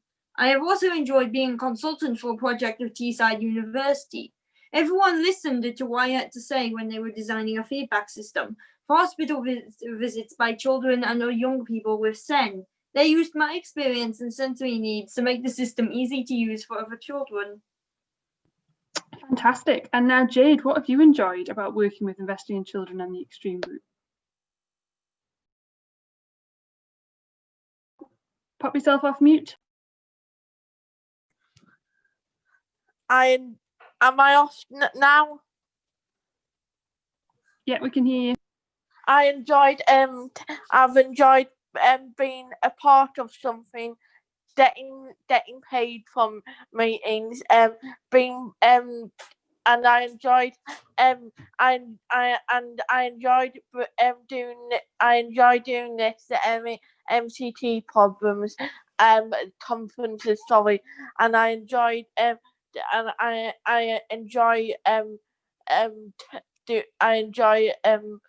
I enjoyed doing the MCT conference, but for young people and children, and seeing what they got out there was amazing. Fantastic, thank you both. So can you tell us a little bit, starting with Jade, about what you've done in the past with the Extreme Group? We have been, I have been to many different, I've been part of many different things, but I'll tell you 3 today. Well, I've been part, as you know, I've been part of the making the children and young people's conference. I have also visited the NEC conference to accessibility fair for people who are blind and deaf. I have also been to Mystery Shop, the Olympic Park, and we stayed overnight for 1 night in London. We also got to see Whitted and go to Covent Garden while we were there. So you do get so as well as doing your work, you do get some free time to do what you want or to do what you enjoy. Fantastic. And Emma, can you tell us about what you've done in the past with the Extreme Group? I have been to a doctor's surgery to audit the sensory issues that a person with autism might experience in the waiting room. I have also been a consultant for a Teesside University project, as previously mentioned. I have done public speaking in lots of places, including speaking in front of all of the heads of county council departments, conferences, and health boards. I also helped to organise one of the Young People's Futures event at Spennymoor Leisure Centre. I also talked to Ofsted a few times to tell them my experiences of life in County Durham as a person with autism. Goodness me, you guys have been busy, haven't you? Okay, so how have you been coping with the lockdown and how has it changed things for the Extreme Group? Emma, do you want to start us off? Shortly after lockdown began, my college closed and I began to feel lonely. Mum and I found ways of making our time in the house more interesting. We watched lots of films together and made a journal so I could record my 2020. I have also done loads of activities with the charity integrating children and young people. Investing in Children has also kept in touch with me through their Facebook group and our online meetings. I was given a lovely craft kit to create with too. We usually meet once a month in person, but during this time we have met regularly using Zoom or Teams. It still allows us to communicate effectively and work on projects together. Great. And Jade, how have you been coping and how has it changed things for the Extreme Group? Well, I've been, since the beginning of lockdown, I've been part of 2 different youth groups. One is Creative Youth Opportunity, run by Michelle Martin. I don't know if anyone of you remember her. She used to work with investing in children. And I've been part of the Cheesy Waffles project as well. As well as this, I have been part of Extreme Group, and they've kept us busy by doing online meetings, an animation project, and I'm looking forward to seeing what the next project will be in the near future until we find the vaccine in spring. Fantastic, thank you. So, Jade, what do you want people here to do today after listening to your presentation? I want families. I want you all to go home today and tell your daughter, son, foster child, adopted child, students or pupils about the Extreme Group, and get them to as many people to sign up. I also want professionals to be more aware of disabilities. Great, thank you so much. And Emma, what do you want people here today to do after listening to this presentation? Talk to your children about joining up with us. We get paid for each meeting that we attend. As investing in children, value our opinion and time, so your children may like that. And getting a little extra money. While we are all different, we have lots of experiences in common, and it is a safe place to talk. We are doing some exciting projects at the moment, including keep fit and healthy eating sessions and making an animation film. Great. Well, that was fantastic. It was so good to hear from Jade and Emma. We're now just going to hear from Karen, who's going to share a parent's point of view on the Extreme Group with us. Hi, I'm Emma's mum, Karen, and I think many of you know me. I educated Emma at home for the whole of her school career until she was 17, and now she goes off to Huffle College. Anything that I encourage Emma to be involved in has to be worth her time and be helpful to her in terms of gaining or practicing her skills. The big one is practicing social skills, and is most definitely what investing in children encourage. They really do invest in children, not only in their future, but also in their present. At the same time, investing in children are fully aware of each young person's needs and allow them to do things in their own time and gently encourage new skills and help them to practice them. Emma's helping me here. Down. Investing in children are involved with many organisations. So the Extreme Group, which Emma and Jade go to, have access to plenty of practical projects and other opportunities for the young people to become involved in. Other transferable skills that the young people get to learn and practice are how to organise their time and projects, how to communicate their needs to others, and the confidence to speak up for themselves, especially when they are not taken seriously about their own medical condition. Working together is another skill which will be essential for them to use in the future. Getting paid for their time and work also gives the young people a sense of self-worth and helps with positive self-esteem. So from a parent's point of view, I feel that for a young person with SEN, it's really worthwhile being involved with the Extreme Group. While the young people are encouraged to attend the meetings on their own, parent support is also essential to help them navigate their way to and from meetings. Durham County Council and other relevant organisations want to genuinely hear from the people who their services affect personally. So it's only by asking and answering the relevant questions that the organisations involved with investing in children will be able to plan what today's young people need, both now and in the future. It's our children's future, so they need to be part of the decision making. Fantastic, thank you, Karen. So here's a lovely picture of Emma wearing her Any Questions t-shirt to ask you all if you have any questions. Although, Amy, I am aware that due to our technological issues, we are running over our allotted time. Yeah, wait, we're running over a little bit on the agenda, but you still have a couple of minutes left on your 15-minute slot if you would like to run through any questions. Okie dokie, so we've got a question. I'm just going to read them out that are coming in through the little chat. So we've got one that says, how do we find out if our children can be part of this? From someone called Heidi. So Heidi, I would say get in touch. So you can, I'll just pop the contact information. If you dropped an email to that email address, and we can arrange to have a chat. Does that sound about right? Have I missed anything about how somebody could get involved in the extreme group? Okay. Was that to me, Emma? Sorry. No, sorry, that was to my colleagues. Oh, here's a question for Emma or Jade. Is there an age limit for the extreme group? Do you know? Yes, you have to be under 25. We take any age, but for the investing in children, their policy is when the day before they turn 25, then they can't be part of it, but there's always options after that. For example, volunteering, or they could maybe look at a job if they wanted to be involved. So don't let that put you off getting involved.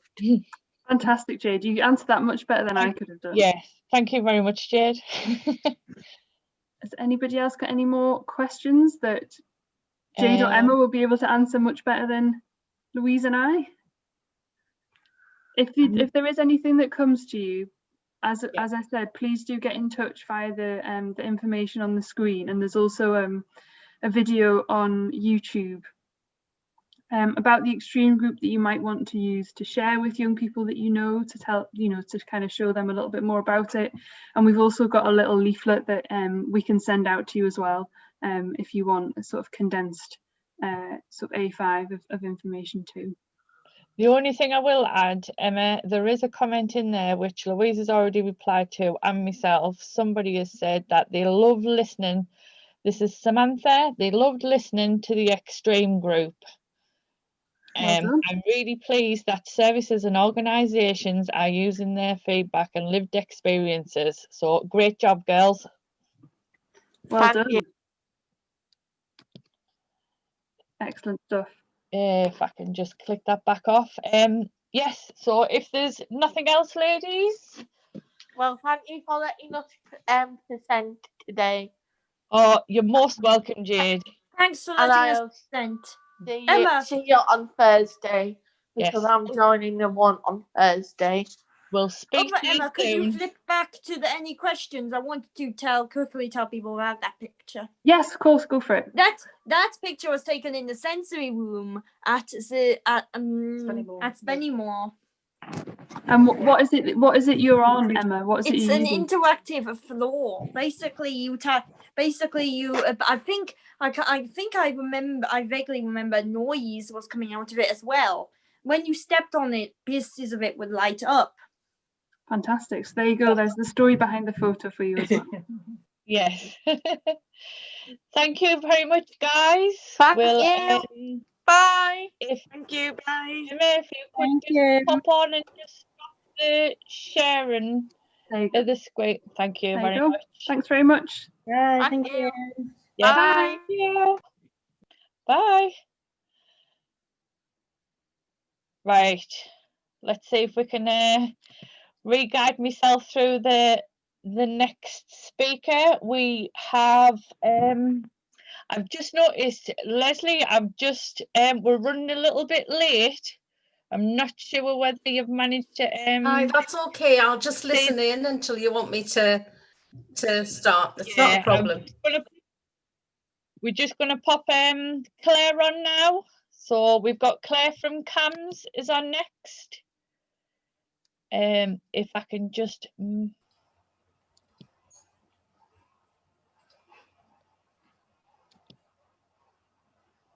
Can you hear me, I can Clare? hear you. Can you hear me? I can. I'm just trying to see if I can get you all spotlighted on the I've tried to start the screen, video, but it says I can't because the host has stopped it. I think that's when I was lurking around in the background, wasn't it? All right, if you click on it now, it should be able to come up and then we can see you. Okay, how's that? We have you. And you can hear me okay, because I put some earphones in. Is that all right? Yes, I can hear you fine, thanks. So shall I try and share the thing that we were going to share? Oh, hang on a minute. I don't think... I'm using a really old laptop because we're not allowed Zoom on our trust laptops, and I can't do it on this one. So it might just be that I have to talk us through it, Amy, and then you might just need to circulate it, unless you can share it for me. Yeah, you sent it to me, didn't you? Would you like to just introduce yourself, and I'll quickly get that email. That's a good idea. My name's Clare Anderson. I'm currently the manager of the CAMHS crisis team for Durham and Darlington.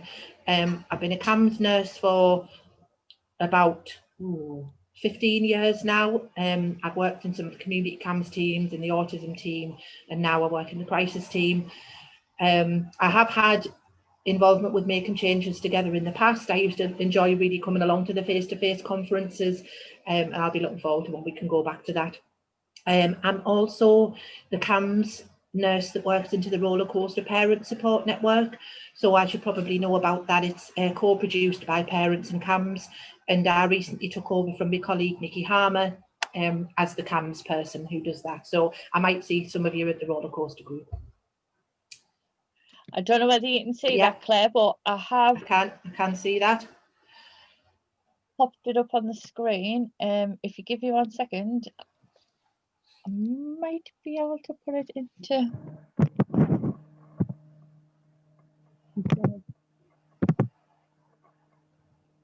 Wow, you're like a technological whiz, man. I'm really not. So I'm hoping that this won't take 15 minutes. So I'll, with a bit of luck, you'll be able to get back on schedule a little bit, because I'll just whiz through a little bit of what's happening in CAMHS. And as I've heard you say to the other speakers, if there are any questions, you can either come and see me in the Rollercoaster group if you attend that, or you can just email them to Amy and she can send them across to me. Is that all right, Amy? Yep, that's fine. Okay then, all right then, so if you just go on the first slide then. So the community CAMHS teams, the teams that if you go to see CAMHS or LD CAMHS in your area for the clinic appointments, this is who I'm talking about here. So they are open, they are accepting new referrals via the single point of access team. Obviously it has been a challenge during the coronavirus, so some appointments that were face-to-face have been moved to phone or video calls, and I think that created a little bit of confusion because some people thought that they couldn't have face-to-face appointments. But I suppose the most important thing that I want to say in this whole session really is to say that if your young person can't cope with phone or video, then they can have a face-to-face appointment. They always could, and they still can. The only changes are that you might have to be asked to wait into your car, not to come straight into the building. We've made obviously changes to waiting areas to minimise the traffic passing through. They're being very careful about cleaning rooms in between use.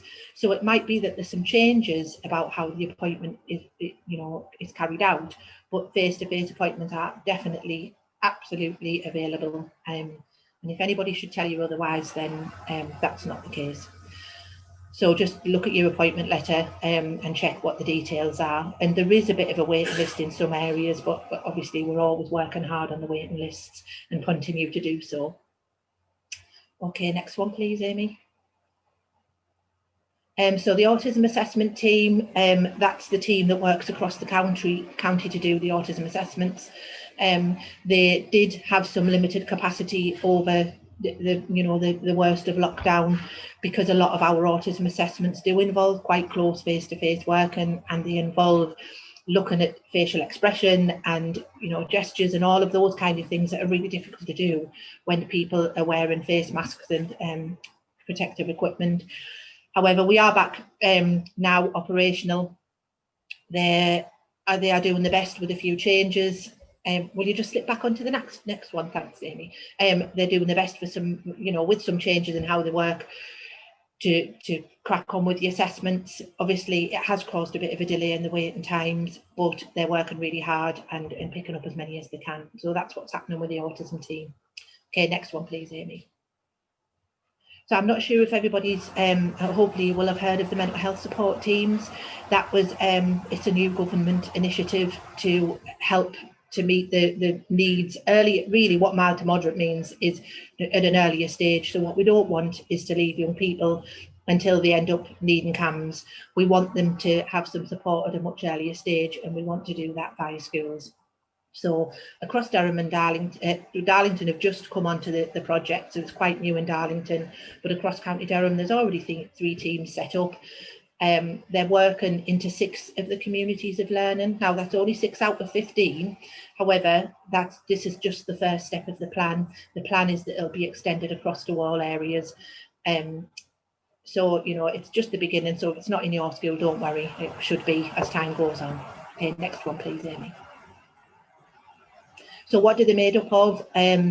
Some fancy sounding titles, I think, but basically it's really good. We'll start with the family support navigators. These are people who've been there, who will be there to support parents and help them around some of our complicated mental health and education systems. So it's really nice to see that they're going to be included in the teams, as well as peer support workers. So the emotional resilience practitioners, they're the people who'll be working into the schools to help, you know, meet the needs of our young people at an early stage. Then we'll have teachers, because, you know, who better to understand the education system than teachers? So we'll have them involved, and then we're going to have some mental health practitioners who will do therapy, with evidence-based therapies with the young people, and they'll be supported and overseen by the wellbeing practitioner and the psychological therapist, who will be doing some face-to-face work, but their other part of their role will be to help the practitioners who are delivering the work. So that's what the teams look like. And what will they do? Well, they'll offer advice, support and consultation with the staff in the schools. Sometimes you might hear of a CAMHS member of staff being involved in a meeting about your child, and you'll wonder why you weren't involved in that. That is because they have like panel discussions where people from lots of different agencies will sit down and they'll say, this is the young person's needs, what service do we think needs to be involved? So it's much more about deciding who needs to be involved. So I spoke to a parent recently who heard that CAMHS were involved in a meeting about their child, and they wondered why, and that was why it was to decide whether this young person needed to go to CAMHS or not. So it's the point of that is to provide this whole school approach with the people that need to be involved getting involved. And as I said before about the therapy, they'll be delivering evidence-based interventions to try and support the young people at quite an early stage. Okay, next one, please. So the eating disorders service is a small part of the CAMHS service, but it's growing. They've recently extended to 7 days. They've got some new staff in place. They used to be 9 to 5, Monday to Friday, but you know, we all know nothing ever happens, or most things don't happen during working hours. It's outside of that young people often need the support. So they've extended to 7 days, which is really good news. And part of their job is that when young people are admitted who aren't very well and have got low body weight, that they work into the paediatric wards. So we're really working hard on providing a joined up service between mental health and physical health. Okay, next one, please. And then my little bit of the service, just I put this in really just because, you know, I don't know if everybody knows about this service. We've been going for a couple of years. There is a new phone number. If you have got the old phone number, this is the phone number that you need to use. We're 24 hours, we're there 7 days a week, every day of the year. And we usually will always answer the phone during the day, but at night time it's diverted to a mobile phone. So if you really need to, leave a message and we'll always return your call. And we have a 4-hour response time, which most of the time we achieve. Okay, so what do we do? So we are there for young people if they're suicidal, if they're currently self-harming, if they're having extreme emotional distress and none of the normal coping strategies can help. you know, sudden or severe anxiety or low mood, things basically something that has come on very suddenly and that is stopping them from getting on with their life and that is not responding to their normal coping strategies. That would be when the crisis team would get involved. And obviously we're there if anybody needs any advice. So if you're just not sure whether you should be worried or you want to speak to somebody, then just give us a call and we're happy to talk anything through if people are worried. Okay, next one please. So what do? We do our mental health risk assessments, we offer advice, we do lots of safety plans and crisis plans to help people feel safe and manage how difficult they're feeling. We do lots of advice and coping strategies. And sometimes we can just be that person on the end of the phone. So parents will sometimes ring us to say, I just needed to speak to somebody and talk something through, and we're always happy just to do that. If we don't need to see a young person, we're always happy to just talk through whatever it is you need to if you're worried. Okay, next one please. And I guess we just put this on because some people think we can do things that we can't. We often get calls to say there's, you know, can you come out? Somebody's smashing a house up. There's, you know, they've ran off. They're doing things that are really dangerous, and we can't manage those situations. We're nurses.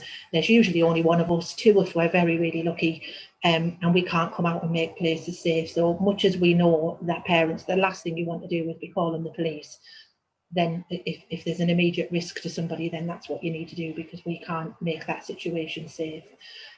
We don't have any social care. We often get calls to say we're really struggling, and we can't cope any longer.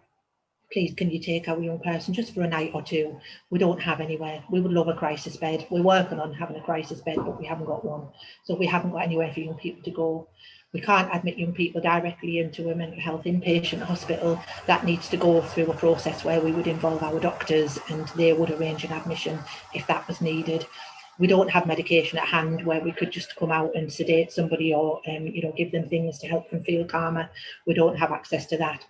And we can't restrain young people. So again, the young person who's really distressed and might be putting themselves at risk, we can't come out and restrain them. Legally, we're not allowed to do that. That would have to be the police. So, and it sounds a little bit unhelpful to say what we can't do, but I really don't want people to have expectations that we can do things that we can't. So I always like just to say that. Okay, next one, please.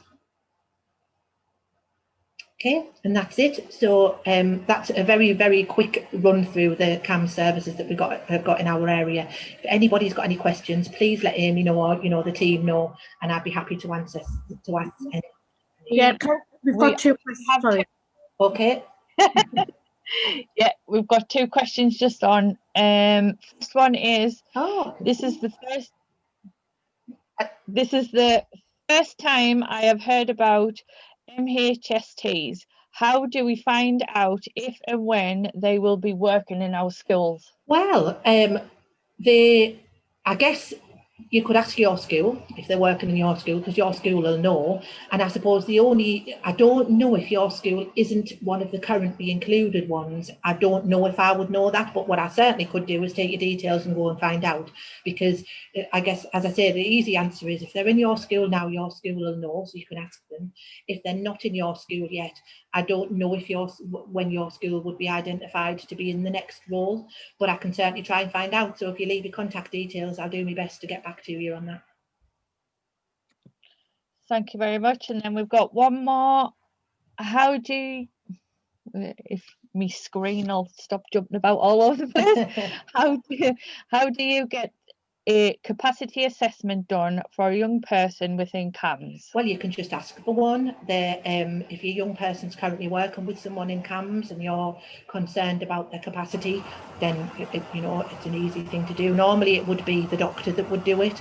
So if you have a doctor that's working with a young person, you could ask them, or if you don't, you could speak to your care coordinator or lead professional, the person who's in charge of your young person's care, and have a discussion about the capacity assessment and why it's needed, and they can support you to get the person in who would do it.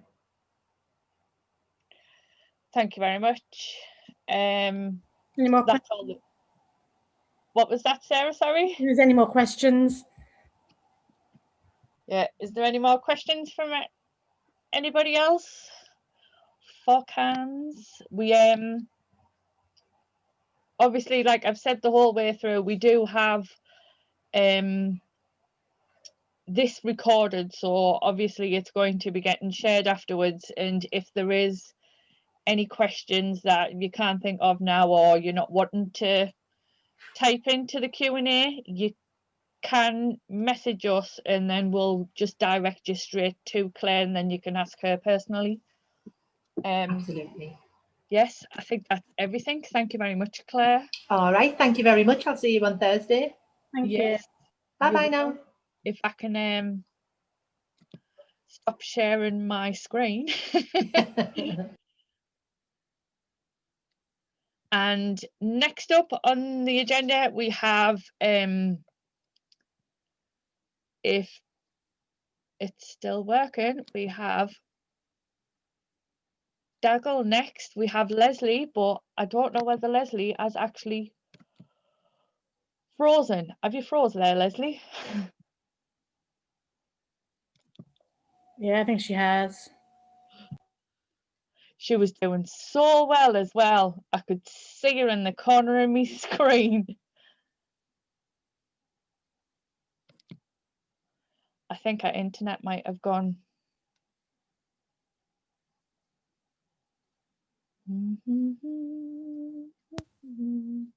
Oh, you're back. No, you're Hello, not. hi. You're back again. I can hear people, but I can't see anybody. Hi, oh, is that better? Yeah, we've got you on. You're on screen now, Lesley. Right. Now, so if I want to share my screen, wait a minute. Let's have a look. Right.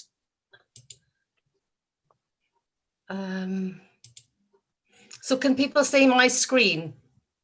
No, we can only see you. Oh, right. Okay, so I'm not. Is there anything specific you want in sharing on the screen? Would you like to quickly? I've got a PowerPoint with a few slides on. I did try this yesterday with Colleen, and it just worked. So I don't know why it's not.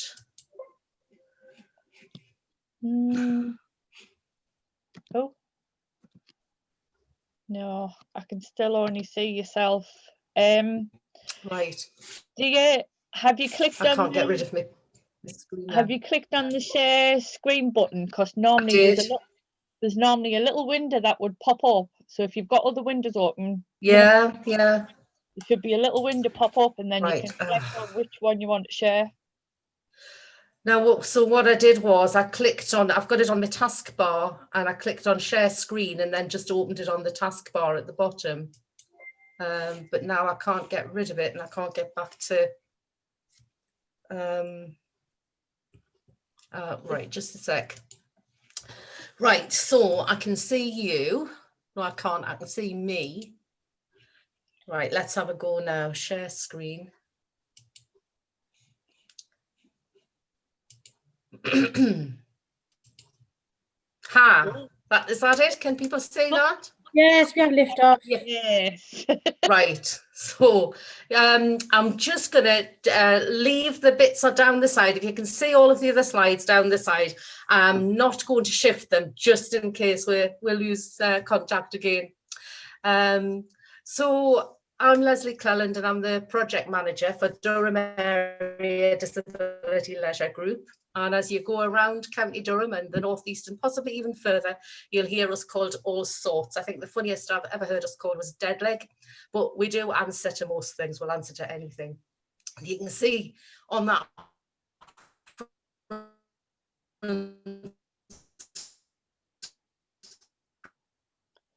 Is that happening to everybody else's screen? Yeah. Our whole mission is about, can everybody see? Sorry about that, Lesley. You keep glitching and stopping. Would you like to try and turn your video off? Sometimes if your video is off, the signal's a little bit better. It's just got a poor signal symbol in the corner, that's all. Right. I know every so often I get a message to say my internet's unstable, but I think it's me really. I think I've said that more than once. If you happen to come off, what we can do is we'll share the slides and then hopefully just take it from there. As yeah. Sorry about this, folks. I know there's a number of people trying to listen to this, but if this is going to be a problem for Thursday, I'll go into a different room in the house where there's a different internet connection and see if that works. So anyway, is it moving? Yeah. We've got a lot to celebrate as Durham Area Disability Leisure Group. We've been running now for, well, it'll be 31 years, because it was last year we celebrated our 30th anniversary. And for all that time, we've been doing family focused activities, and people know us for our weekly clubs, sports clubs, parties, all sorts of events, any excuse to have a party and we'll throw a party, day trips, you name it. If families want to have a go, we will try and put it on. But last year in September, October, celebrating that 30th anniversary, I don't think anybody could have foreseen what was going to come just a very short time later. So we're still trying to stick to that mission statement. We're still trying to do sports, social and leisure activities, but obviously we've got to do it from a distance. So we don't do any of our face-to-face activities and events, and that's a lot to do with the restrictions. It's to do with lockdowns, it's to do with venues not necessarily being COVID safe, but it's also a lot to do with the fact that we often have large numbers. The risk assessments are really detailed for doing this, and the most important thing to all of us at Durham Area Disability Leisure Group is to keep everybody safe. So we started off with newsletters which have puzzles and games and recipes in, and we're trying to get a conversation going between us and families. So we'll send out a newsletter with a puzzle in, and then the answers will be in the following one. The recipes is a great one. We get lovely photos from young people who've made the banana cake or they've tried the fish cake recipe. And the fish cakes, if people are thinking, why on earth would you put a fish cake recipe in a newsletter? That came about because I was dropping off an activity bag at a little boy's house in the Seaham area, and he came out and he said, shouted up the drive, I don't like bananas, so I didn't make that recipe. And I said, oh, what do you like? He said, I like fish cakes, which is brilliant. So the next newsletter had those fish cake recipes in. We've delivered 4 activity bags now, and the Christmas one is on the way. So each one we try and do a theme. We've had in the garden, lots of crafts and puzzles and games and things to do focused on your garden. Getting active, because obviously when nobody was going to school, very few people were going out of the house to work, and gyms and golf courses and all of that sort of thing, and your local park was off limits. You know, people just, I don't know about anybody else, but I just started eating a bit more, moving a lot less and being very inactive. So that pack included some skipping ropes and all sorts of activities for getting yourself active and out and about in your outdoor space. And then we did the return to school stress buster pack. And we included, we ran a competition alongside that, which was to design a pencil case competition. The Halloween bag was really popular, and as we found that as we've moved through this lockdown and the local restrictions, the activity bags have become more and more popular. The competitions were started really with a sunflower growing competition.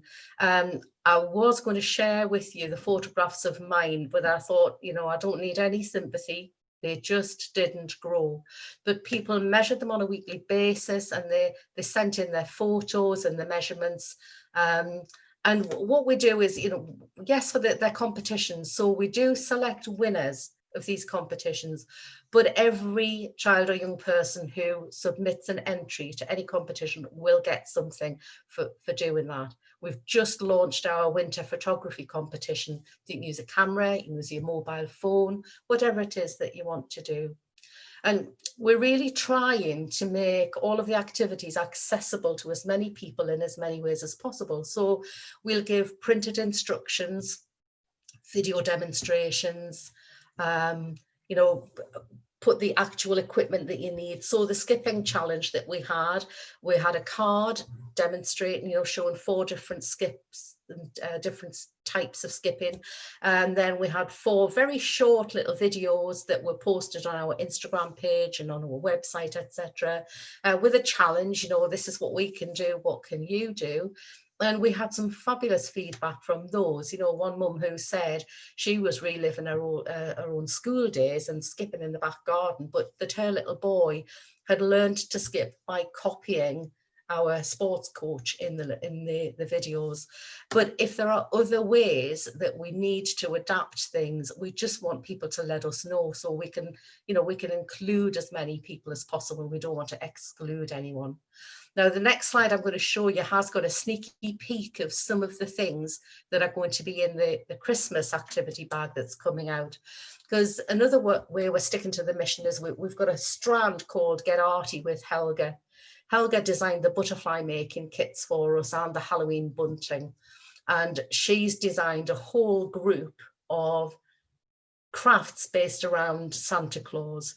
So along with the Christmas activity bag coming out, you will get everything that you need to make all of those things.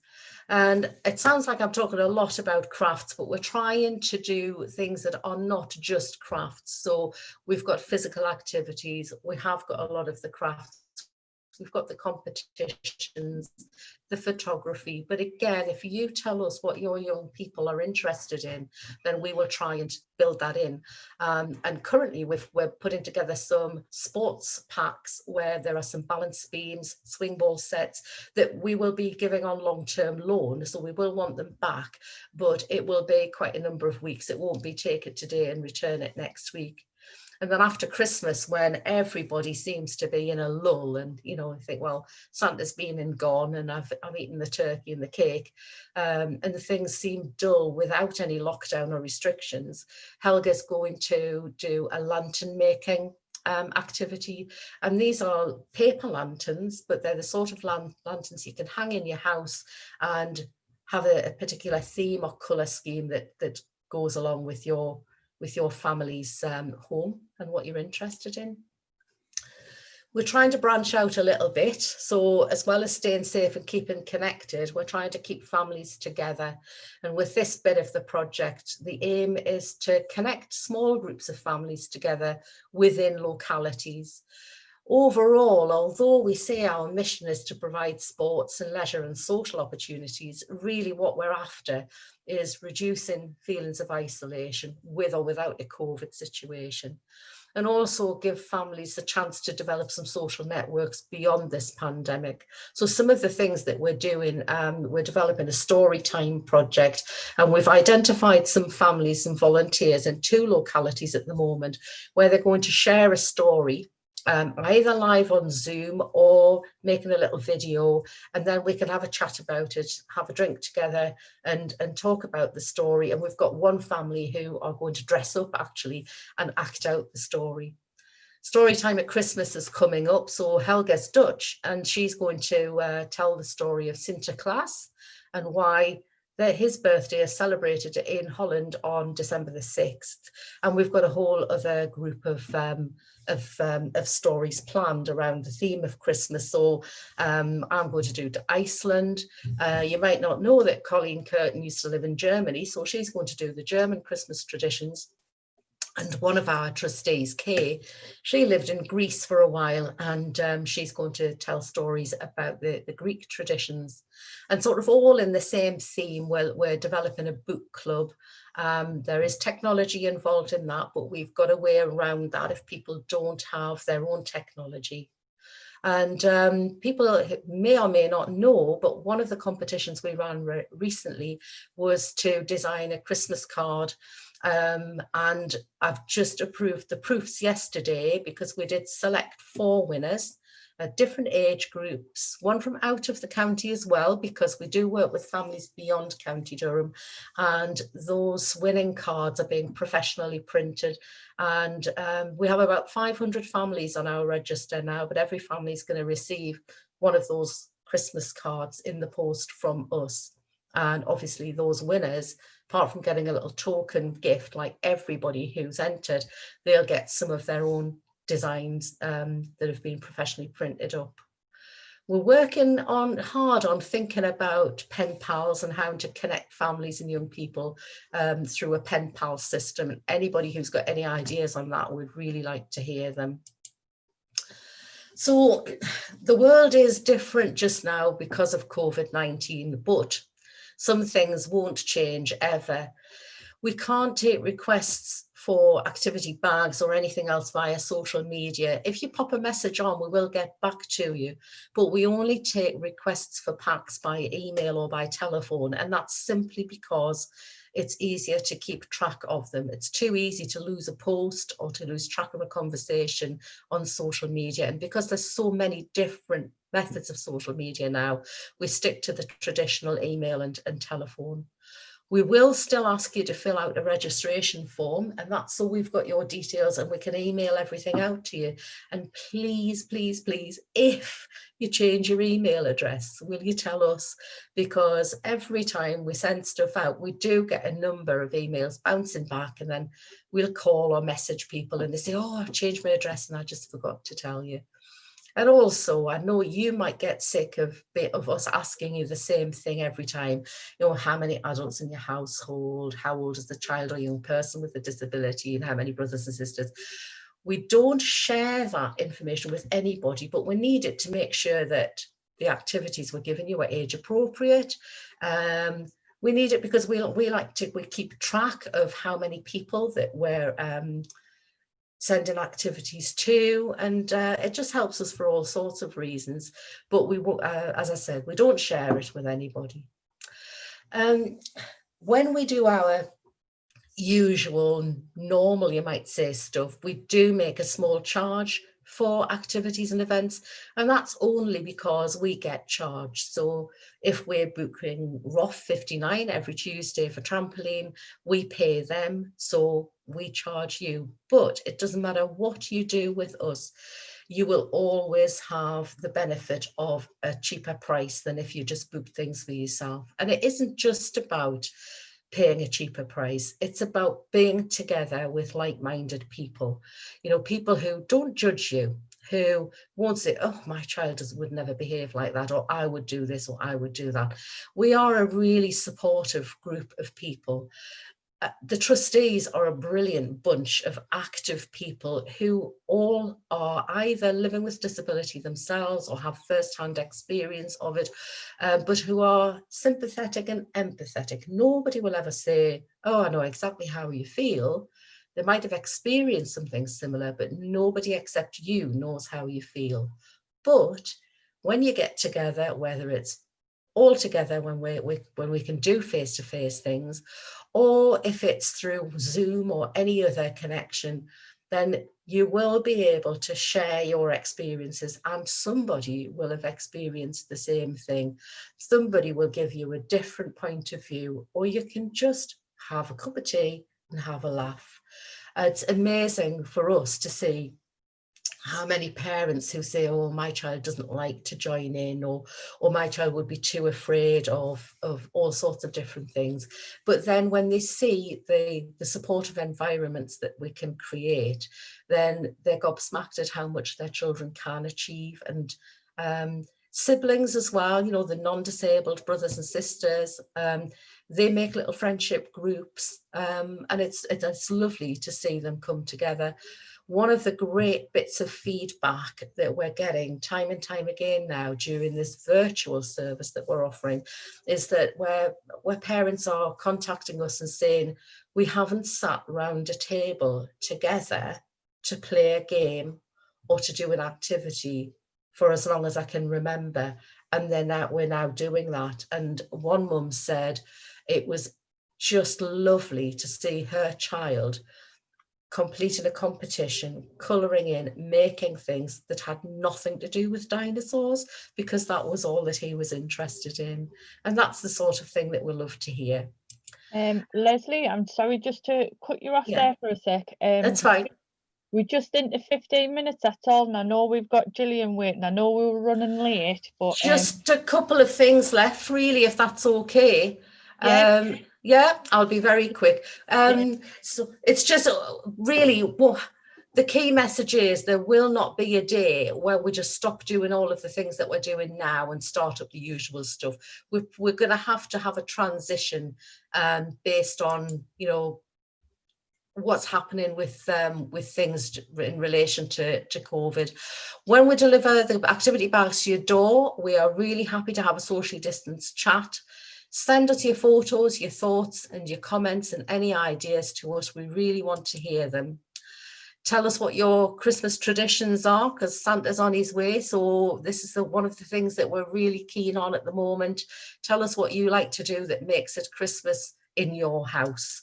I've talked a little bit about feedback. We do get lovely feedback, but if you're not happy with anything, that's just as, if not more important, because if we can change it, we will. And if we can't, we'll explain why. And finally, if you want to get in touch with us, then we're on Durham Families Information Service. You can look us up on our website, Facebook, etc. Okay, is that all right? Thank you very much, Lesley. Sorry about that. It's fine. No, don't worry about it. It's fine. I'm getting a little bit distracted with trying to get everybody on and off. I've nailed by Thursday, I swear. Thank you very much, Lesley. Thank you. And last but by no means least, we have the very lovely Gillian up next. I'll be 2 seconds, Gillian. I'm just trying to put you up on the screen because I don't want my ugly mug up there. There we go. Can you hear me all right? Yes, perfect. Thank you very much. Excellent. Can I just say though about the internet connection? I keep getting a message saying mine's a bit unstable, right? I know how it feels at times, but also I've been doing a lot this morning. This is my 4th Zoom call, and lots of people are having trouble with their internet connections this morning. So yeah, don't know what's happening, but there's something in the air. So am I ready to get cracking then? Yes, go right ahead. Excellent. Right, well, thank you for that little introduction there, Amy. I'm Gillian Fortune from Feel Good CIC, and I am a no-nonsense stress buster. So we'll be getting a bit of no-nonsense stress busting in the next half hour. Amy, can I just ask you, am I still okay for half an hour, or do you need me to cut short a little bit? No, it was down to finish at 2, but unless we're running. If people have to go, they have to go. Yeah. I'll do what I can, but I'm not going to be done in 10 minutes. No, definitely not. You'll be fine. All right then, thank you. And if I disappear, I'll try and get back on. So, I've worked with MCT for a few years now. Amy, you've still got your, or Sarah, you've still got your, you're not on mute. So can you mute, please? Thank you. I've muted her. Yeah, I've worked with MCT for a few years now, supporting the steering group, delivering workshops, been at the conference, always face-to-face though, and now here we are doing a conference online.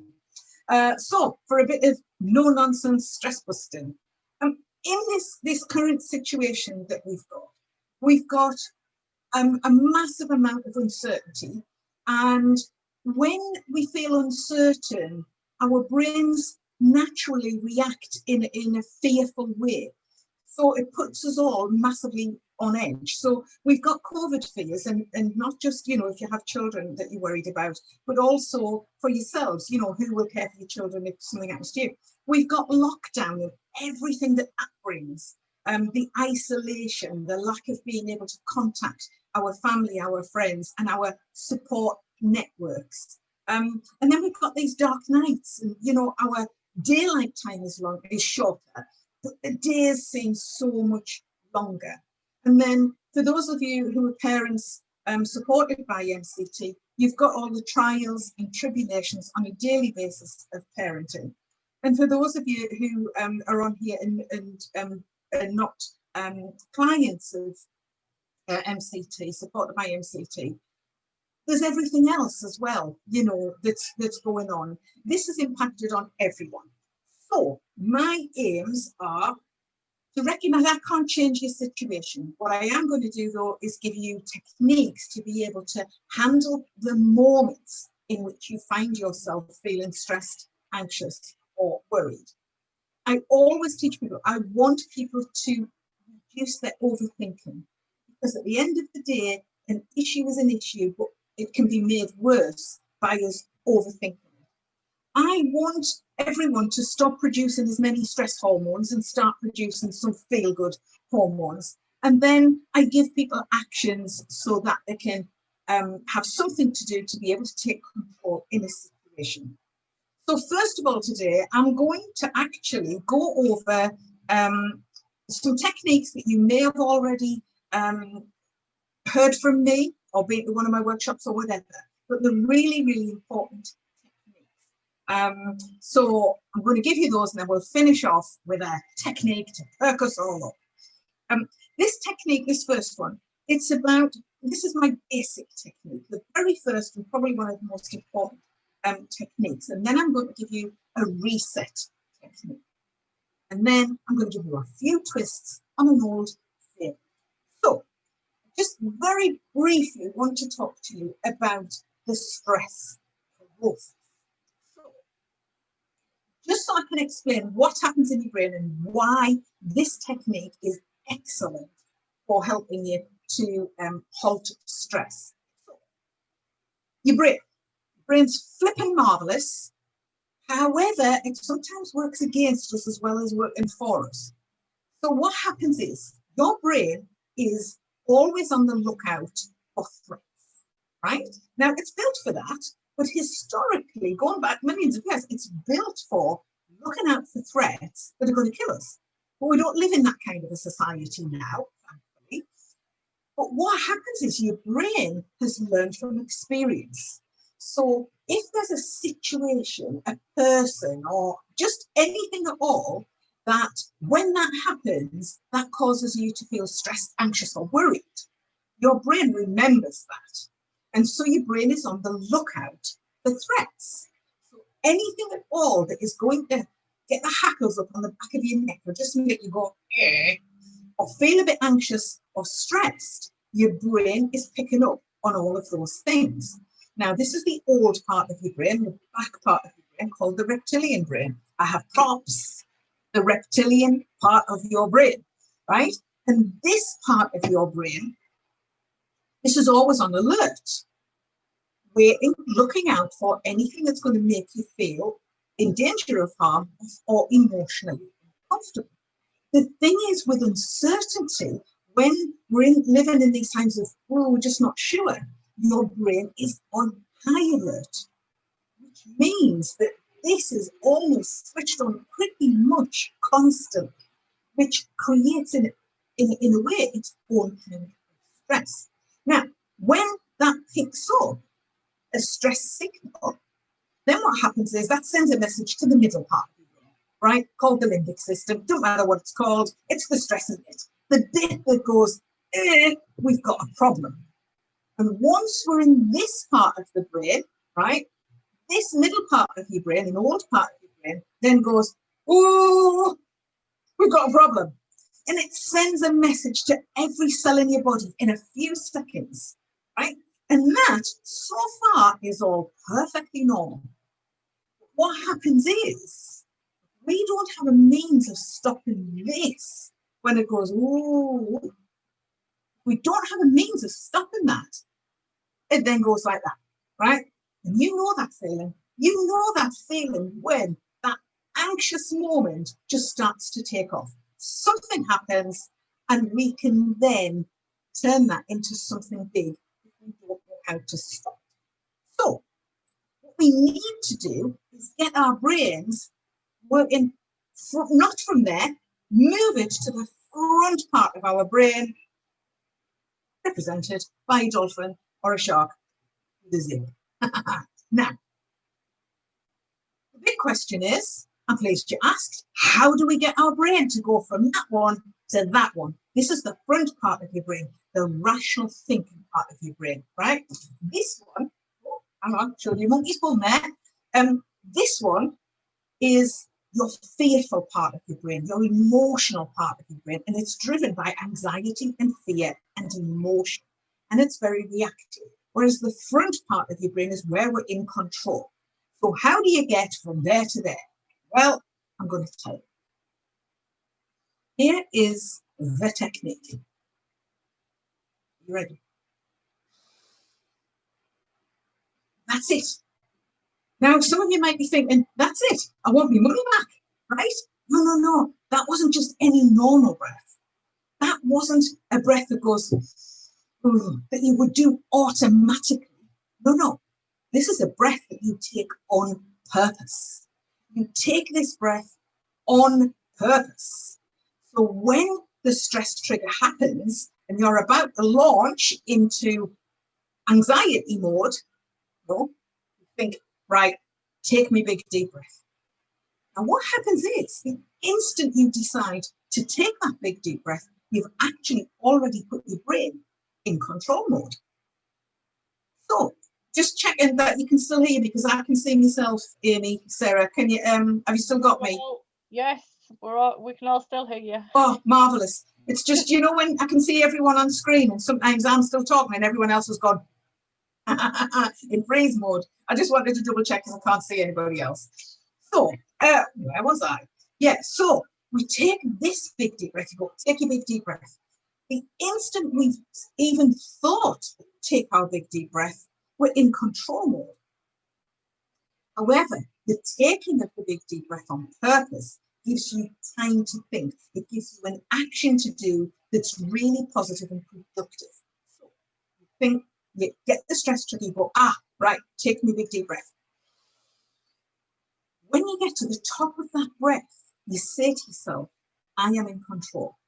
Now, this is really important because you're actually reaffirming to yourself, I am in control. You're giving a message to your brain. And that whole process, whilst it only takes a couple of seconds, having taught so many parents over the years, they say, it gives me so much time to think. It also stops that stress reaction, stops it in its tracks. It also stops you from doing what you might have normally done, the things you might have normally said that are reactive. Okay? So it's brilliant and it puts you in control. So I've explained that stress process, what happens, and how if you don't have a means of stopping it, it just gets bigger and bigger and bigger. So that is the first thing that you need to do. The funny thing is, you know, when we're in stress mode, we can't always think clearly. We can't make decisions, but we can't focus at the time either. It's not always easy.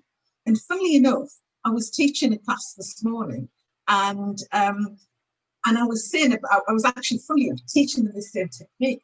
And then what happened is my internet went off in the middle of the class, right? And it was my first session with all these people, and my internet went off. Now, if there's one thing that puts me into stress and fear mode, it is technology. Not when it goes right, that's great. It's when it goes awry. And so there I was teaching, everybody froze, and then my internet just went. And I'm going to be honest, right? I went, ah! That was my reaction, my natural reaction, right? And then I did this, because you see, I don't just talk these techniques. I am these techniques. I live this stuff. So as my internet went off, I went, ah! And then I went, right, take your breath. I'm in control, right? And then all of a sudden I was able to do things logically, do what I needed to do. If I hadn't taken that breath, I'd have been flapping about for ages. It's a massively important technique to stop the stress process and help you to think clearly. And then you can take other actions, which I am going to give you right now. Now, so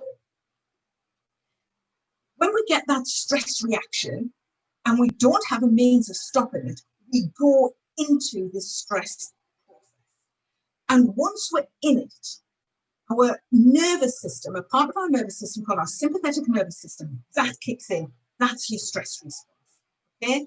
And what happens is, as we become stressed, our heart rate goes up, our breathing becomes faster and shallow, and we start producing lots of stress hormones.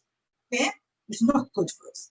And there are impacts of having lots of stress hormones. We can't think clearly, we can't make decisions, and it also has an impact on our mental health, our emotional well-being, and our physical well-being as well. So the technique that follows on from, right, I am in control, is when you find yourself in stress,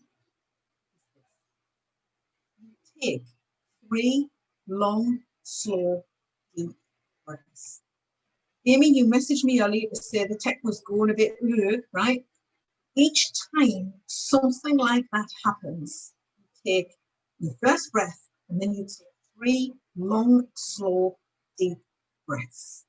Now, when I'm teaching this and I tell people what you're going to do, right, is I've had some people check their Fitbit, right, to see if it works. And I can tell you now, it does. It actually can't fail to work. What you're all going to do now, though, is you are all going to take 3 long, slow, deep breaths. I'm going to talk you through them, okay? You can do your eyes open or your eyes closed. It doesn't matter at all. So just imagine something has just set a stress trigger. You catch it, you go, right, I am in control. Are you now ready for 3 long, slow, deep breaths? Breathing in, hold, and breathing out. Breathing in, and hold, and breathing out. One more, breathing in, hold, and breathing out. Now, the thing about that technique was 3 breaths. By the time you finish that 3rd breath, your parasympathetic nervous system kicks in. This is your relaxation response. Now, what happens then is you've already controlled your breathing. You've gone from fast and shallow to long and slow and deep breathing. Your heart rate then reduces, so that slows down, okay? And you're now coming back to baseline. Because you've taken control and you're breathing, you've stopped producing the stress hormones. And because you've done that on purpose, and then you've done that breathing, knowing that you're bringing yourself back into baseline control, then actually you produce feel-good hormones because you've just done something extremely productive and you feel quite empowered, because this is now a superpower. And I don't say that lightly. I mean, maybe we did have a cake or something, right? But this is a superpower. You have the skill so that every time something stresses you, you can take control, you can flip that, and you can take it so that you are in control. And you bring yourself back to baseline. That is a superpower, okay? And this process has been massively researched. It's called cardiac cohesion. And it's used now as a way of measuring how resilient you are. So bear in mind that resilience is about, you know, life will knock you flat. Resilience is how quickly we can get back up again. And by being able to take a few long, slow, deep breaths, you can get yourself back to baseline. And that is what I call the reset technique. Okay, so we've got the basic take a breath, and then we've got the reset technique. What you have to do is you have to, with that stress process, catch it, you change it, you breathe, and bring yourself back to reset. Okay, so you've now got that basic technique for whenever you feel stressed, anxious, or worried in any way. You take your breath on purpose, I am in control, and then 3 long, slow, deep breaths. For those of you, and I know most of you have children, if you can, if your children are able, do that breathing technique with them. So if they get upset, do that breathing technique, 3 long, slow, deep breaths, and then get them to do it as well if you can. But also more importantly is when your children see you being able to take yourself from stressed to calm, it has a massive impact on them. Also, our children pick up on our stressiness, right? And so they can follow us when we do that. But most importantly, and this is what I teach parents, is stuff is happening and I want you to be able to handle it rather than be stressed. Okay, so that they are the basic technique and the reset technique. But what I want to do today is I want to give you a couple of little twists on that technique, right? Now, a lot of people from MCT follow me on Facebook, and I produce 2-minute videos on Facebook on a Monday and a Friday. And a top tip that I did recently was to take a breath. When something happens, is take a breath, and if it's not important and it's not urgent, you take your breath and just go, do you know what? Stop it. If something happens, if something annoys you, right, this is your new twist on a technique, right? You just take a breath and you just go, oh, do you know what? Stop it, right? Can I just say at this point, other phrases are available, but this is a family show, all right? So just stuff it. Take 3 breaths, stuff it. The 3 breaths gives you time to calm down, then decide whether or not it's important. And then you just say stuff it. Let me tell you now, when I say, just say stuff it, I don't mean just go, stuff it. Say it with a bit of oomph, right? So when the thing happens, you do your breaths and then you just go, do you know what? Stuff it. And you actually, it sounds like a negative, but it's actually a real control technique. You feel quite powerful. But also, psychologically, what you've done is, and if any of you have ever used my bucket technique, it's a bit similar, right, is you take that issue, that thing that's just annoyed you, and by saying, do you know what, stuff it, you've psychologically just gone, scrumpled it up and gone, not worth it. And you diminished it, you made it smaller by saying, stuff it. So that is a new twist on an old favourite technique. And another one, right, is take your breaths and then you say it to yourself, and if something's really annoyed you, or someone, right, take your breaths and then you say this. Today, I will not kill anyone. Today, I will not kill anyone. Today, I will not kill anyone, right?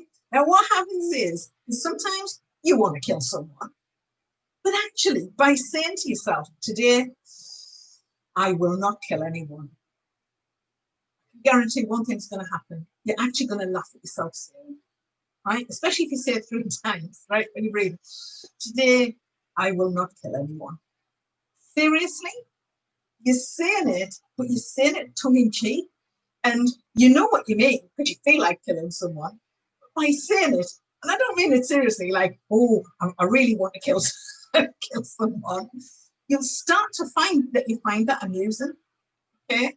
And you know what happens when you find something amusing? You're not producing stress hormones. Take yourself from stress mode to feeling amused, right? So there's another little strand, right? I will not kill anyone.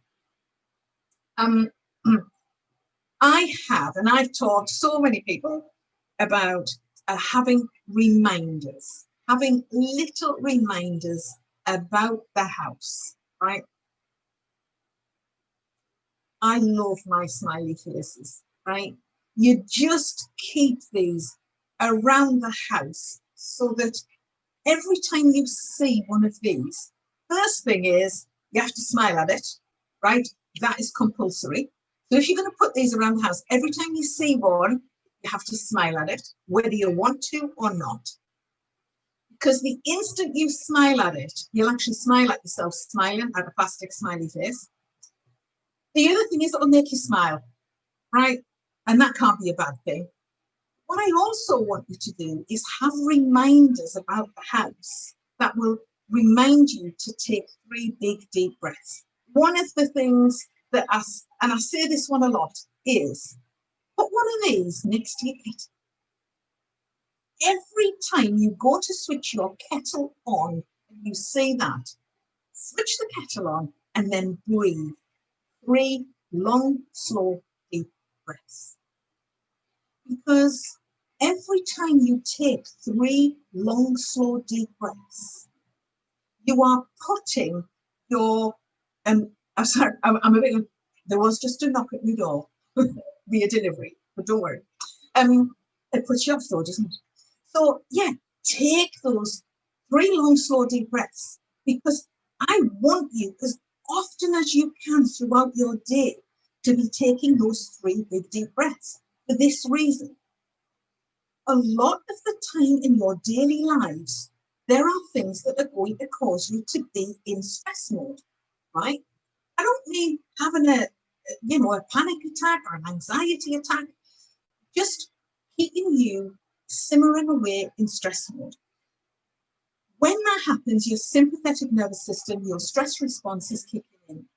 Each time you take 3 long, slow, deep breaths, you kick in your relaxation response and your parasympathetic nervous system.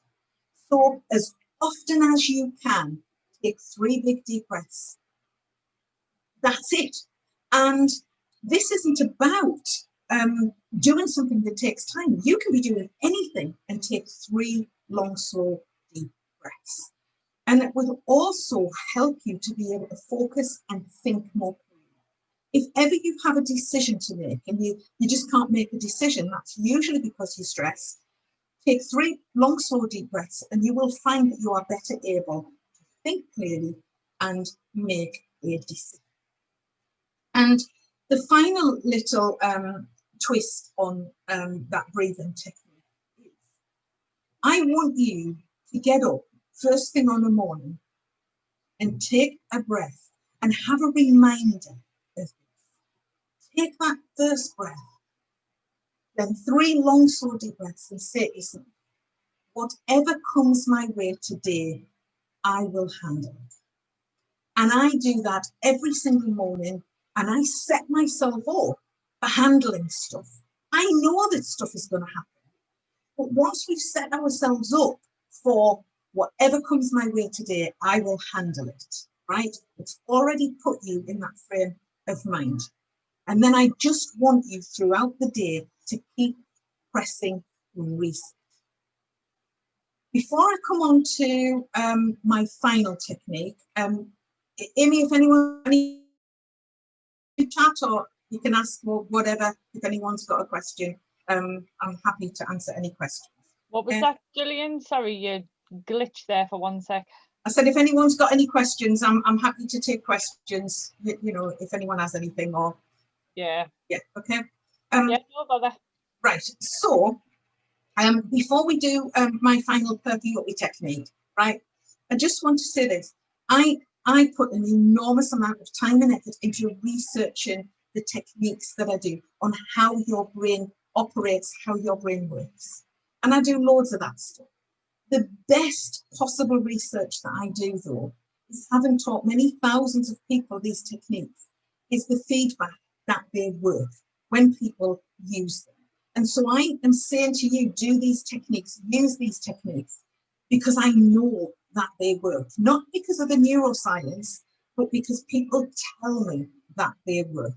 And just a little plug before I go into the final bit is, if you want, follow me on Facebook at feelgoodcic. I produce 2-minute videos a week for just 2 minutes.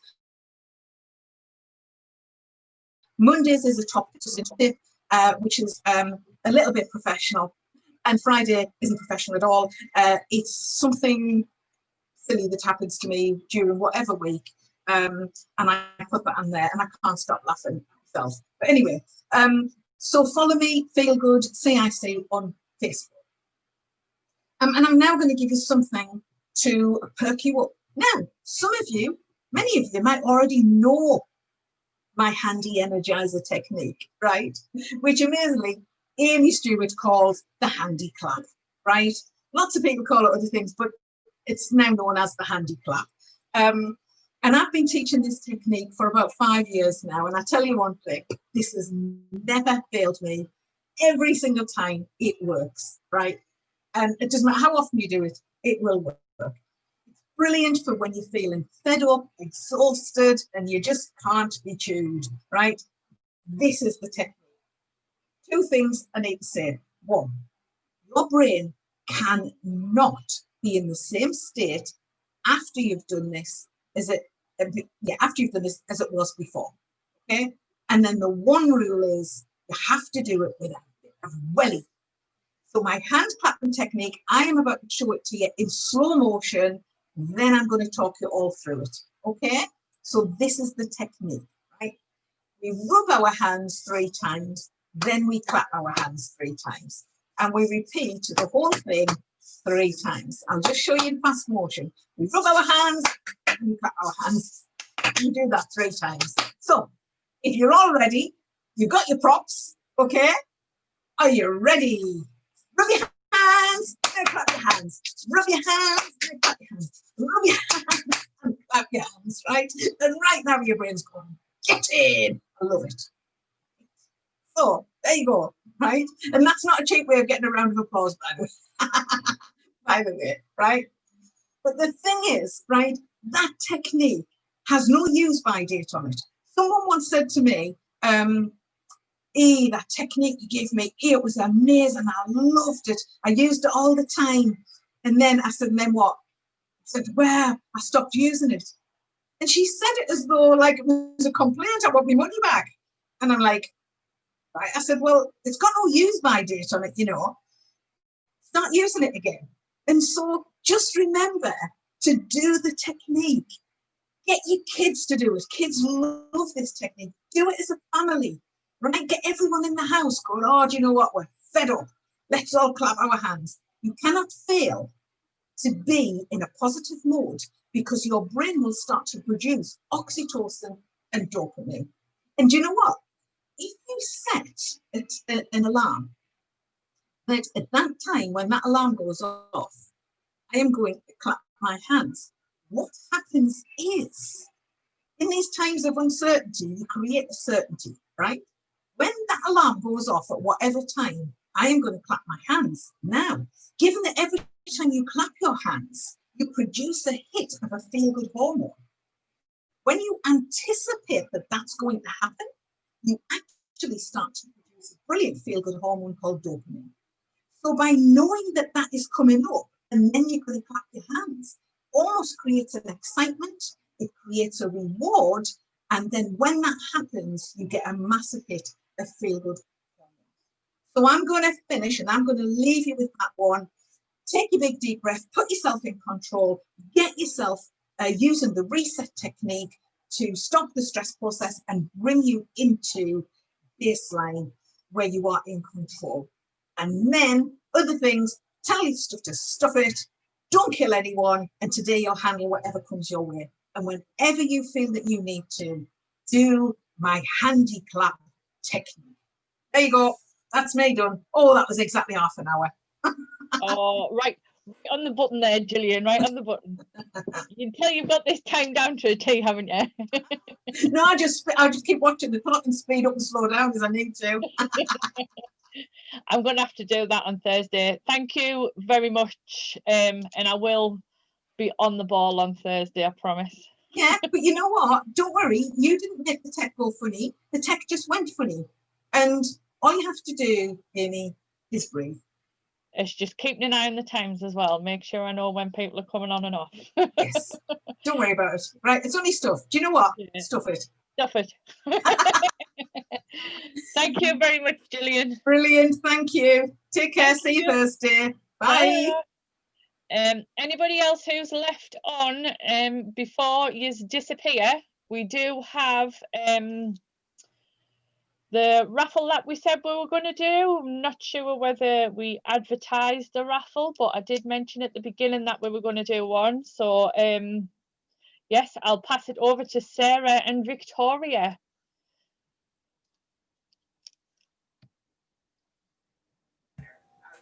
Yep. If I can get, oh yeah, you're on. Yep. I couldn't Right, get you on. Sarah's going to do, we've taken down everybody that's attended today, added them a number. Sarah's going to do a random generator, and then the winners will get an Amazon gift voucher emailed to them by the end of the week. Ready? So the first one is number 5. That's Beverly Stevenson. And the next one, number 13. Ramita Hunt. And the final one for today is number 4. And that is Anne Young. So we will contact each of you to let you know that you're a winner, and we will get those vouchers emailed out to you by the end of the week. Thank you very much. I think that's all we've got, isn't it? Yeah, Eleanor Smith saying thank you very much. A very informative day. Yeah. Thank you for welcome. We do have some speakers on tomorrow, which on Thursday, not tomorrow. Thursday, sorry. We do have speakers on Thursdays one as well. So if you would like to come to that one, don't forget to click on and register. And thanks everybody for participating. Bye.